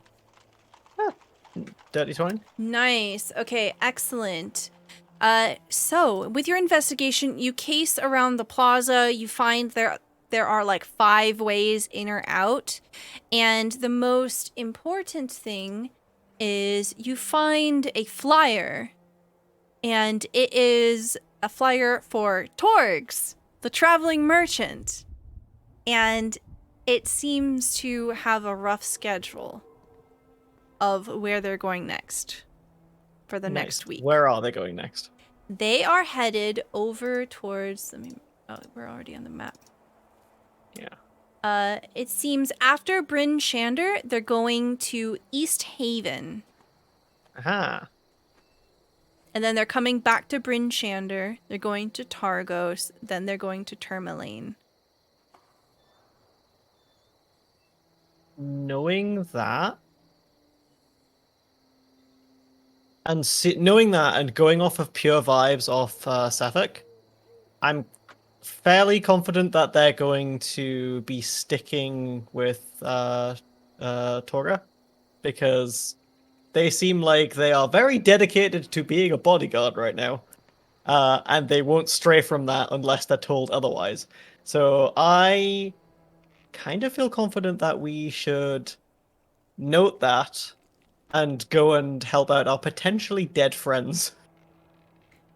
We'll say that as you find this flyer, you finish casing, you more or less bump into Bam and Aeolus on a side street. Oh, we should probably get out of here, I guess. This guy's going to be back. Already went and cased it. Went round, and I hand Bam the flyer. Basically, Torgs is traveling, and this guy looks like he will not leave their side. Like, he, crack of dawn, wakes up, immediately makes a beeline. I haven't seen this guy eat. Like, I haven't seen him eat. I haven't seen him, like, has he drank anything? He did drink last night. Yeah. Yeah, like, I haven't seen this guy eat, and he basically doesn't wear anything, looks his look unnerves me. He kind of looks like he's going to stick with that person no matter what. I don't know what's up, and I don't particularly want to hang around here while all of our friends are potentially dying. So we should probably try and catch up with them at some point. You know, I agree. When I was at school, one of my teachers was a general, and she talked about knowing your enemy, and I think maybe the more we know about Sefik, the better prepared we'll be. Someday, we'll get him alone, and we'll capture him. We don't need to rush to that. Mm-hmm. Yeah, if we know where he's going, we can cut him off later. And also, if we're headed up, like the Dale, we can get around the Dale. We can get between places. I wouldn't make an enemy of Bryn Shander. If we're going to do something, we risk getting the entire city against us. They won't let us in. We'll kind of be out there. And it's not good out there. It's cold for one. There's nothing there. It's an icy tundra, and I feel like we should at least keep this place on our side, especially considering I know people here and they might get in trouble. Mm-hmm. So I think we should head. I think we're heading north to meet with the others. So there are a Yes. couple of options here. You can cut across the tundra and try to make up for lost time to meet up the others, or you can take the east way and follow the path. The path will be a lot easier to navigate and less likely to get lost. The tundra, you always run the risk because there are no landmarks. So if I'm going to be following them, like we know roughly which way they went, but if I was to take the tundra, would I have any chance of ever finding tracks? Because I don't think they took the tundra. No, you can't find tracks. There was fresh snowfall last night. Ah, okay, so I can't find tracks regardless. It depends on what you're trying to track. Them specifically, probably not. Them specifically using Natural Explorer. Because tundra is one of my favorite terrains. I would let you roll. Yeah, we can roll here if you want. Is this going to be survival? Is this a path that we want to take? So we have to lock in. Do we want to go across the tundra or go along the path? But, gonna turn to the others. Basically, I can try and get us across the tundra. We can try and cut them off. Says yes. Yeah, GeekDice said yes. I could try and we can cut across the tundra. I'll try and get them, or we can follow the path. And there's probably an easy way to find them, but basically we're behind at this point. We're about a day behind, well, a day and a half behind them at this point, and we need to make up for lost time. Okay. Cool. I'll go for that then. Okay. All right. Survival check. Let me just put my Natural Explorer on. There we go. Survival check. Let's go. That is a nat 20. Oh my god. +7. +7, 27. Okay. Hell yeah. Describe to me how you managed to find the Prince of Blueberry and the sled and all your friends. So I am not. I know the Dale.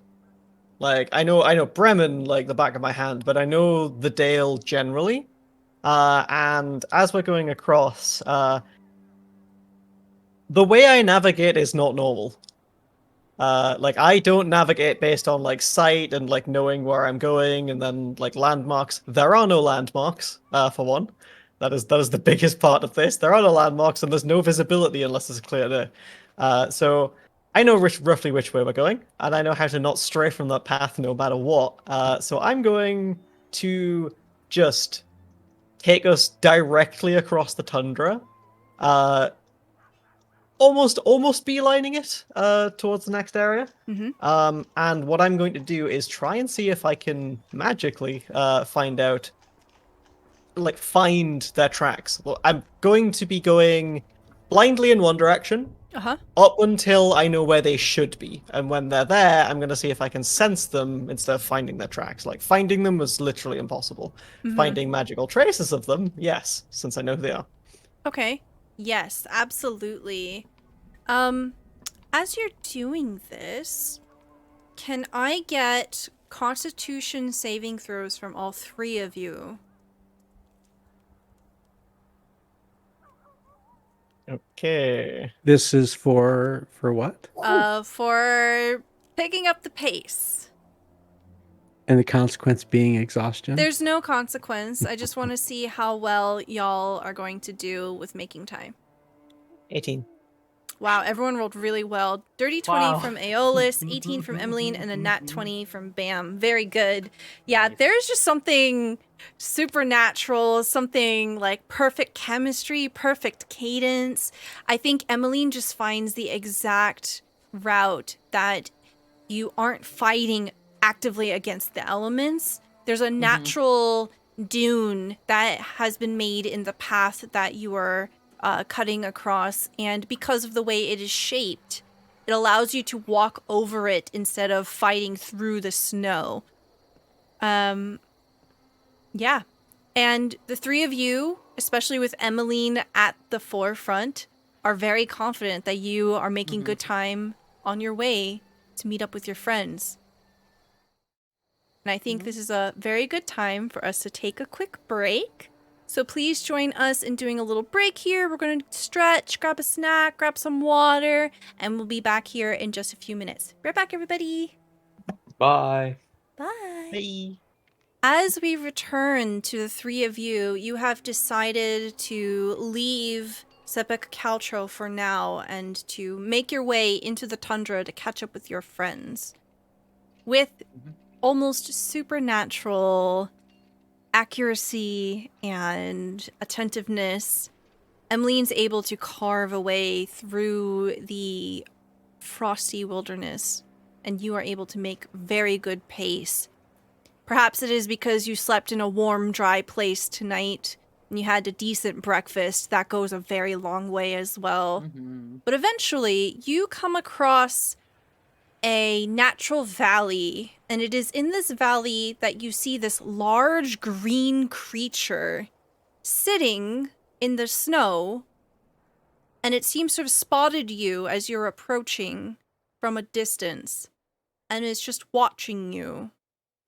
It's very clearly a moose of some kind, but it's completely green, almost looks like it's a hedge, but it's moving. Fascinating. Is that normal, Emily? No, it's not. But also, I'm really curious now. This is going to be the death of me. Let's go. As the three of you approach, the green moose begins to rise, and it looks over at all of you. It doesn't seem to be aggressive. It's approaching slowly, and it bows its head down respectfully. It says, "Hello. You must be the companions of Kolskeg." I, relax the second they say that. Okay, so I feel like Kolskeg would give his name to anyone. What did you do, with Kolskeg? Kolskeg is my friend. I have spent the night guarding over them, Clay, and Liernus. I turn to the other two. Well, I trust them. Yeah. Once I heard the other two names, I was also, yeah. Yeah, if they told this creature their names, then I kind of trust them and their judgment, and also Kolskeg called them a friend. Now Kolskeg has really bad judgment sometimes. Don't tell him I said that, but yeah, let's. I won't be sorry, able to tell him. Well, what is? Yeah, I was gonna say, what is your name? Up until recently, I had no name. But it is because of Kolskeg that I now possess one. I am Pine cone. Ah, Ah, Pinecone. ah. Hmm. I see Kolskek named you. Mm-hmm. I find that I adore my name very much. If you like it, then that's all that matters. It's I a was very nice told name. It is a beautiful flower. I just immediately put my head in my hands. Kolskek, why? It is a beautiful flower. Yes. Oh, Kolskek, why? Yes, I mean it's a very beautiful name. There are not many of them, considering there are no trees here. But yeah, Yes. it means that you have a very, very rare name, Pinecone. May I have your names as well? If you are friends of Kolskeg, then we are friends as well. I may tell you my name, and it is Emmeline, Thank you. or Emmy, as Kolskek probably called me. Emmy. They bow their head. I know. Bam. They bow their head. And then they look to Aeolus. Yeah, I'm Aeolus. Is there many like you where you come from? I do not know. I was amongst my herd, and I was separated. So as I look over this creature, you said it looks like a moose. I think a moose is probably a fairly common creature if it's truly moose. Does it really truly look like just a green moose, or is it something It's different? a green moose that can speak in common. Yeah, that just has me flabbergasted. Yes. I awoke one day. I suppose that is the best way I can put it. I don't know how or why. It is simply that I rose. I had very many questions.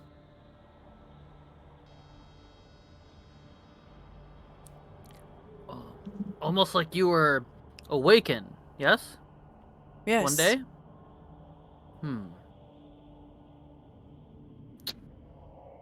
Okay. I have been left with the charge of guiding your way, waiting for you, friends of Kolskeg. And they gesture their head in the direction that you were headed towards. They have made their way towards the mountain. Stella. Yes. Would there be any chance, kind of like how I did with our other friend, that I'd be able to tell if an awakening spell was on there by like rolling history or anything like that? You can use Arcana. Arcana? Okay. Okay. I'm gonna try that. Nope. That one. Never mind. I mean, it's clear. It is 100% clear without a shadow of a doubt that they are awakened. This is a Okay. moose. Yeah. I mean, you could try to touch it if you want. I think what's going on with Bam is the reason it failed so much is that he is certain that yes, this is because he was trying to figure out what kind of magic it was. He just can't get over how green it is. That is also a little unusual, but Emmeline, you would know that creatures here in Icewind Dale, sometimes they have these strange effects on them. Like, yes, it's very rare to see a green moose, but you've never come across one that talks before. Yeah, there's really strange magic here. There's all sorts that you see and then don't believe yourself afterwards, but I haven't seen one talk since Pearl, so yeah. It is really weird. There's Pearl, now there's Pinecone. There's something's afoot. happening. Yeah, something's afoot. Well, your friends are waiting for you. I, regrettably, must depart. The Lonely Wood is my destination, and we are not far from it. I agreed to join Kolskeg and the others up until it is time for me to leave. Is your herd there? It is my understanding that yes, that is where I call home. And Oh. which way is that? Emmeline, do you know where that is? You know it's Oh. roughly northwest. The Lonely Wood.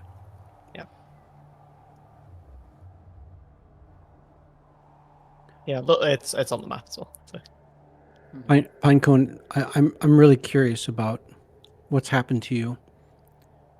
And if I can find you later in the Lonely Wood, I'm going to try to visit you. Please I want, do. I want to talk to you and I want to know more. Yes. It is my understanding that you are here to save someone. I wish you the very best. Yes. We're here to hopefully save someone. They had, Yes. their dog had actually bumped into us. Yes. And we'd followed them here. Boy yes. was very curious. They kept trying to smell my butt. Is Boy talking that yet? That is To my a typical understanding, dog no. thing. If Yeah, there that is will happen. there is nothing else, then I shall make my way home. If you ever see us out and you need something, don't ever be a stranger. They bow their head. Good luck to you. Good luck. And slowly, Pinecone, the green moose, begins to walk away.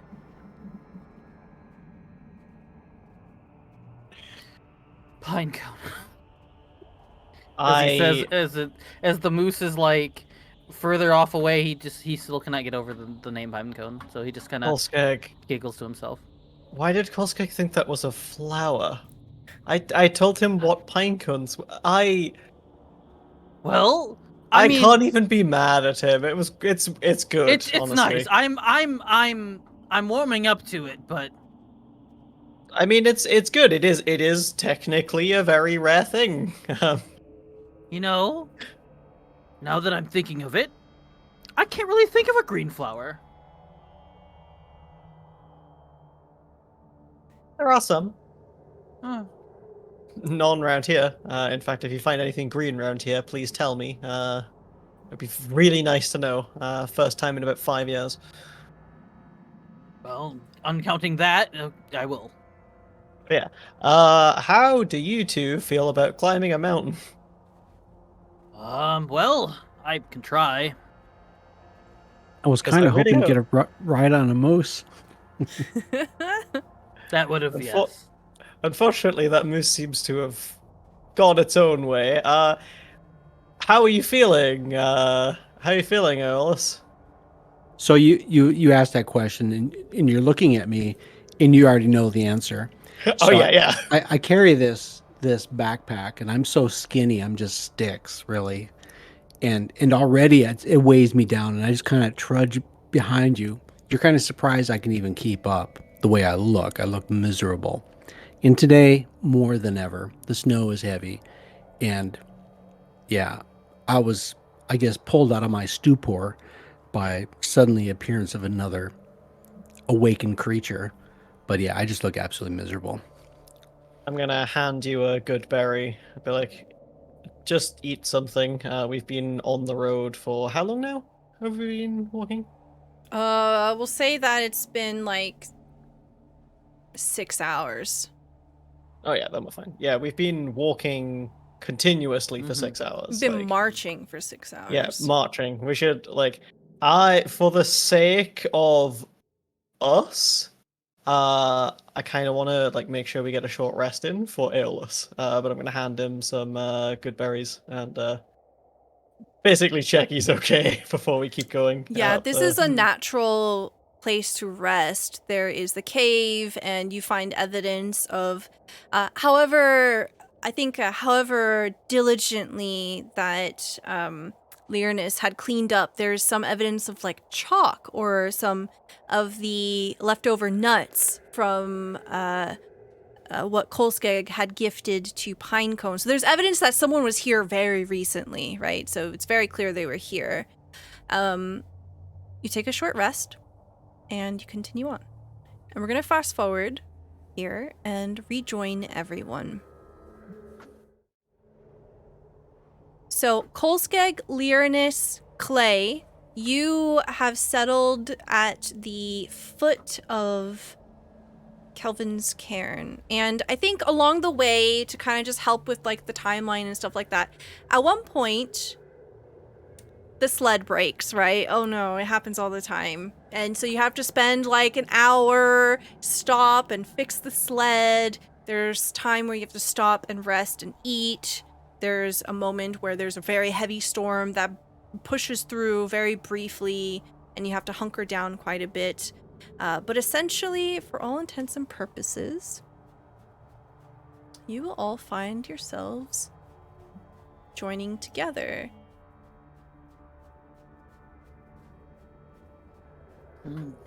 So paint me the scene here, Lyrinus, Kolskeg. Tell me what the others are going to come upon as you are at the foot of this mountain.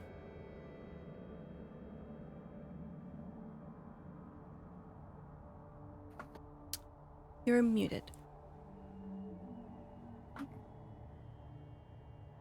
Thank you. Lyrinus would be at the foot of the mountain, basically doing everything they can to survey the surroundings, what the best approach would be up the mountain, on what side that is, taking in everything they can about what they're doing, as they very much are anxious to save this person.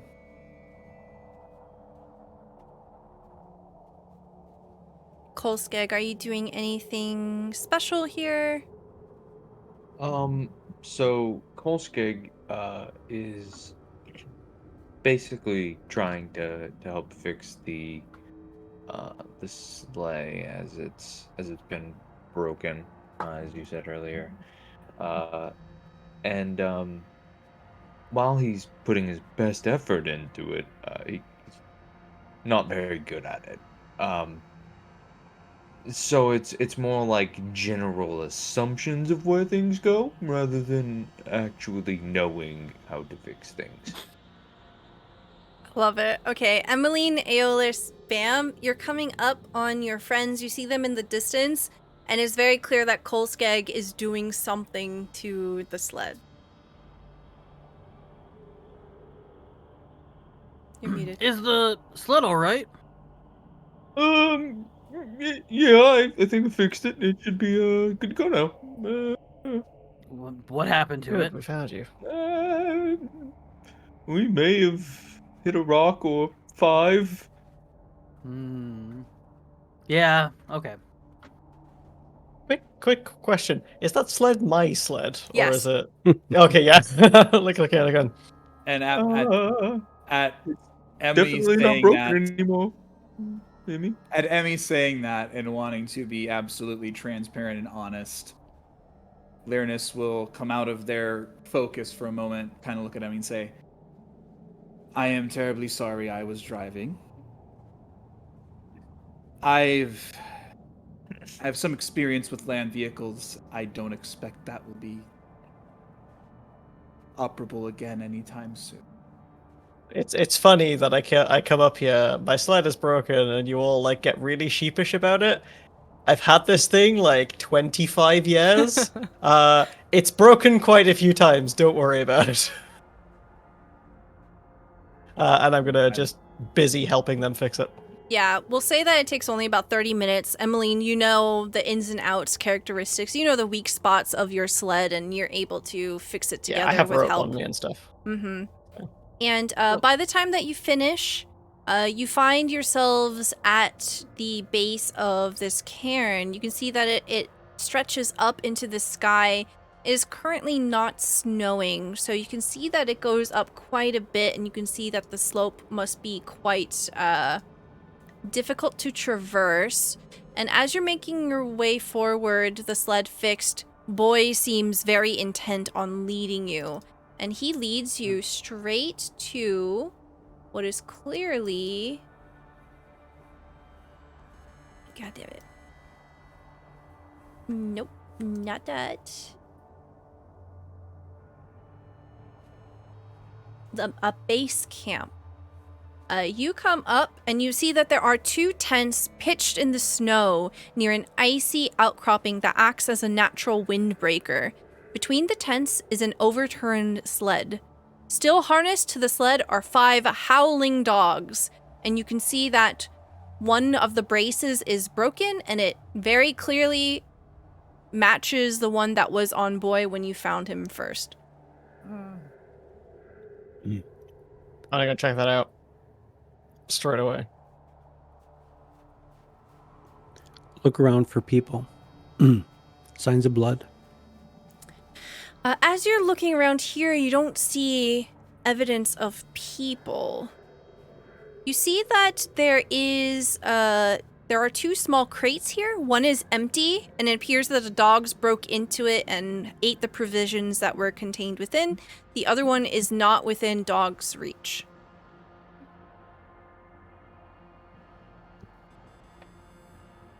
You see Boy go right up to them, and they start sniffing each other, and they seem to calm down a bit.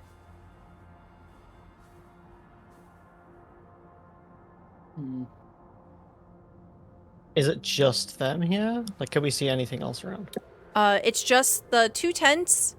Emmeline, go ahead and roll me perception or survival. Perception. Come on. That's a nat 1. What is happening with all the nat 1s tonight? Damn. Let me see if I've got anything that gives you advantage. V knew Okay. something we didn't know. I think, Yeah. Emmeline, you are distracted by trying to figure out the clues of this immediate area. You're looking at the tents, you're looking at the crates, you're looking at the dogs. What are other people doing here? And Emmeline, I'll say that you find the second crate, and it's definitely full of food. It's enough to feed 4 people for 3 days. Oh, damn.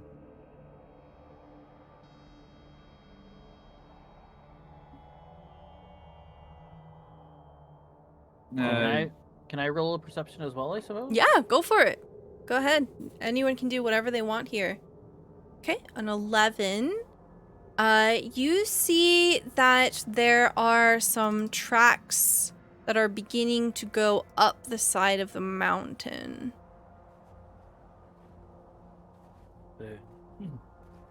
There appears to be tracks that go up to the side of the mountain there. It's like maybe climbing, perhaps?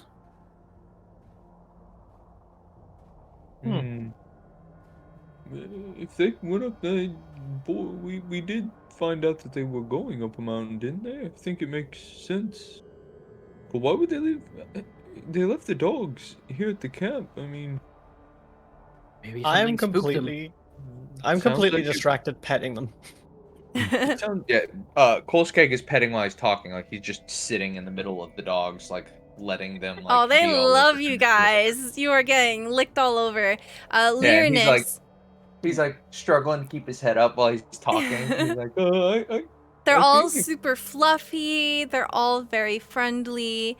Lyrinus, with a 12 perception, you're able to see that the tracks, as it's going further up the mountain, they definitely get erased by the snow. And you're able to tell that the way that the dogs were hitched, that it's pretty clear that they were left behind on purpose because, like, just like how it'll be impossible for Blueberry to go up, they've probably been left behind here at a camp where they leave their supplies.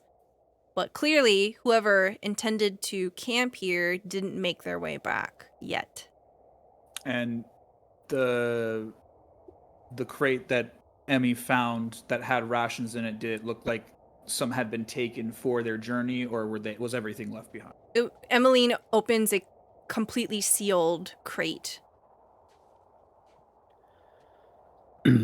So looking at this mountain or this rise, does it seem large enough that you would probably need rope to climb? Is it a professional climb required? You get the sense that it is probably dangerous, but it's possible. Especially with how you've been traveling with Emmeline. All things are possible with Emmeline. It's true. Assuming I don't roll on that one. Again.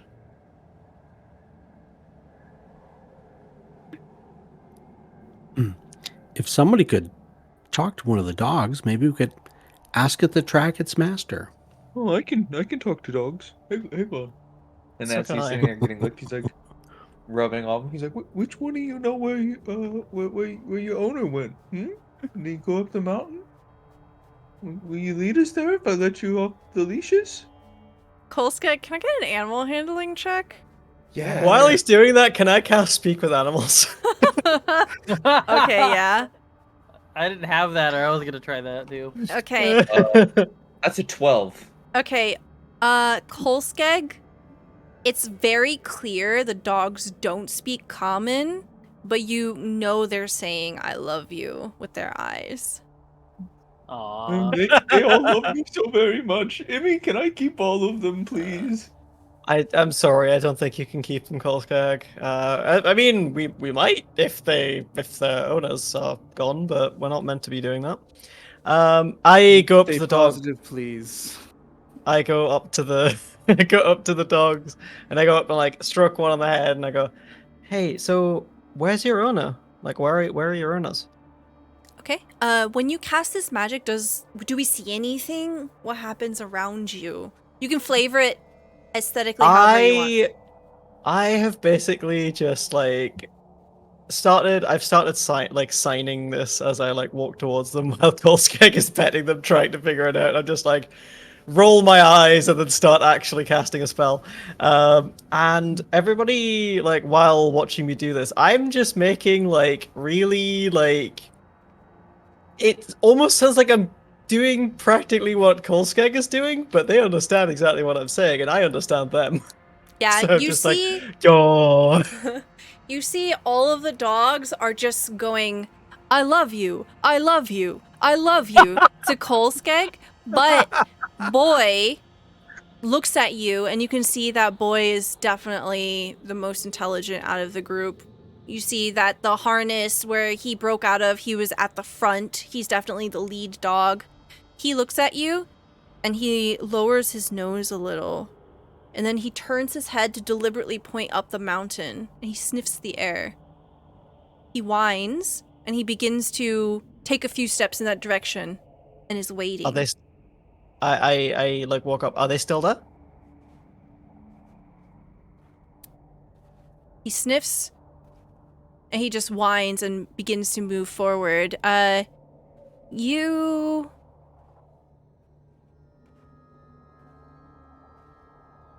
You can tell If that he's he's unsure, but he can smell something. I'm going to keep. I basically like keep petting him on the head. Like while we're like going in that direction. I'm like, okay. So you think they're up there? You like? I'm like trying to get a gauge of the situation, like through this dog. Right. I turn to the others. I think they are up the mountain. They're just. Do I think we could climb that? Like and get up the mountain? Yes. You definitely Cool. can't drag the sleigh up there. Oh no. So Mm-hmm. it would probably be best if Clay stays behind with Blueberry and Marble and the other 5 dogs. Yeah, that's fair. I don't reckon that Clay will begrudge that whatsoever. You do see Boy beginning to climb already by himself. He's managing to do it just fine. Ooh, Nice. then I've got my hand on Boy, so I'm gonna like basically go up with him and be like, I think he knows where he's going, roughly, so yeah. We're gonna follow. Lyrinus would immediately match pace. Mm-hmm. Kolskeg would turn around to the dog, like get up, and when everyone's getting ready to leave, he would turn around to the dogs and he would just be like, No, I know you all understand me, and I understand you, and just like stay here. Just behave, look after one another. I'll be back, I promise. There's just a chorus of whining. Can I understand what the whining is? They're like, but we love you. But we love you. Please don't go. I try not No. to. I try not to like go. Oh, as I go away. Kolskeg, like, he like looks like like sad but happy at the same time. Like when you're happy about something like that loves you, and you're like, I don't want to leave, but you have to. Like that's his expression. Love it. Okay. As the group of you begin to make your climb here, is there anything special that you want to do? We'll have to establish an order. I think I'm at the front with Boy, Okay. because Boy's leading. I'll be as close to them as possible. I can be second. Okay, so we're gonna So have. I'll be right behind Emmeline. Okay. Oh. Are we forced to go single file or can we go double file? You can go double file. Yeah. I think Yeah, I have Boy next to me. Then Well, I'll be right yeah, then I'll behind be- you. And then I'll I be can go in the by front. Emily, and then No. Okay. I'll be by Bam. Someone big and tough needs to take the back too, though. That way it's safe for the people that on his tough. sounds like you're volunteering, Cole. Sounds like you can have the job there, bud. Yeah. I got my shield out and it's like, yeah, I'm here to protect Bam. But today it's Bam's turn. I love it. And I think that this will be a perfect place for us to end tonight's session. That way we don't get too far ahead, and that way V can have some choice in what to do here. Heck yeah, I'm good with that. All I can right. sleep. Yes. Thank you so much, everyone, for watching. Thank you so much for being here, my lovely cast members. We're going to go around real quick. Please tell me who you are, where we can find you, and tell me what your favorite part of today's episode was. It was a really nice catch-up, kind of like small scenes here and there. I think some good role play here tonight. We'll start with Melly. Hi, I'm Melly. You can find me at twitter.com/AmeliaYukida, which is not my username. So, yeah, I'm wanting to get into more TTRPG stuff. It is very late for me right now. It's currently 4 in the morning, so I'm going to bed right after this. My favorite part of today was probably, probably the dogs right at the very end. They're pretty good. Like that, like seeing anything with Kolskag in it is amazing. So yeah. Excellent, thank you. We'll pop on over to GeekDice. Hey folks, you can find me on Stella Luna TV every Wednesday. So tune in next Wednesday, and you'll see me here again for our Saltmarsh game. Having a lot of fun over there too. So this was a great session. I really enjoy. I missed the last one, so I had a little catch up to do. I think today my favorite part was the conversation of Learnus and Kolskeg in the cave. I think that was. It had some really moving aspects. And I think one thing that really kind of stuck out for me is Kolskeg kind of demonstrated, a tenderness and a thoughtfulness for others, the strangers down the mountain, and he was concerned that maybe they needed help. And I thought that was really nice. That was good. Really digging Kolskeg. Digging everybody, but Kolskeg took the cake today. Excellent. Thank you so much. Unfortunately, V Vertigo wasn't able to join us today. You can find him at the links there in chat. Vertigo Cross on Twitch, Cross_Vertigo on Twitter. Hopefully he'll be able to join us next time. We'll hop on over to Schroeder. Hello, everyone. I am Schroeder, they, them, playing Learnus, also they, them. Very biased, but it was very fun to kind of have a first, real role-play scene for a character's backstory. So that was the first time doing that for me tonight. So I'm very biased, but that would definitely be as hot for me. Second, very close, is just the whole interaction between Kolskeg and Pinecone was wonderful, and I loved that very much. I am looking to do more of this stuff, so if you have any casting calls that you know about, send them my way on Twitter. I really like this whole thing, not just viewing, but probably, hopefully also being a part of. I love the potential it has as an entertainment medium, so anyway. Thank you so Thank much. you. Thank you. We'll hop on over to Apollyon. Hi everybody, I'm Apollyon, and I play Kolskeg, the Reborn Barbarian. first of all, like it's hard for me to pick moments when we all come together and play in this campaign because like this is just an enjoyable cast. I love being able to roleplay with all of you. And I like listening to your scenes and watching everyone interact in character. I think we all mesh really well, and I love that. It's not all the time that you get to see that in a D&D group, so it's really great when it happens. With that said, I did like being able to have Kolskeg take part in that exploring of another character's backstory. I think that's really fun, and it's really awesome. I enjoyed watching as Emily, Emmy and Bam and Aeolus like scouted out and spied on septic cantrips, as Kolskeg would say. I think that was really great. I think it was overall a really awesome session and a lot of development and a lot of character progression, and those are always fun. And also, you can find me on Start Playing and on Twitter. The links are below. I do have a campaign starting. Super excited about it. Check it out if you want to join me and see me on the other side of the screen. Tell us a little bit about your campaign. Oh, okay, yeah, absolutely. I am running a Dragonlance campaign, the new module. There'll be some changes a little bit here and there, to allow for a little bit more of a personalized experience. Currently have spots open. We have our session 0 tomorrow. I'm really excited to see all of the characters. I believe Schroeder here is joining in that campaign. It'll be really fun. So definitely check it out if you're interested. I would love to have you. Thank you for having me on the show, and I can't wait to play Kolskeg again, and with all of you. Thank you very much. And we'll pop on over to Zombie.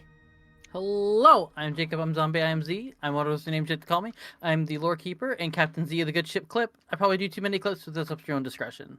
I play Bam Nash tonight, and I was gonna avoid doing a self favorite this time, but everyone else kind of did, so I want to join in on the fun. But before I get to my self favorite, I have two others, and they've kind of been talked about a little bit. But anything to do with Pinecone is great. I like that the three of us, Aloysius, Tongue, and Emmeline, myself, all got to roleplay a little bit with Pinecone before they kind of drifted off to find their pack again. So I thought that was nice. But and the stuff before in the cave as well was good. And then the dogs, I think, kind of stole the show a little bit. And just the "we love you, don't go away from us," like just the whole like.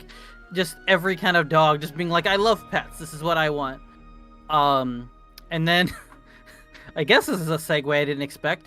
On the other side of it, I think since everyone seemed to react really positively in chat and in here, the whole conversation between me and Aeolus about Doggy Heaven seemed to be one of my favorites as well.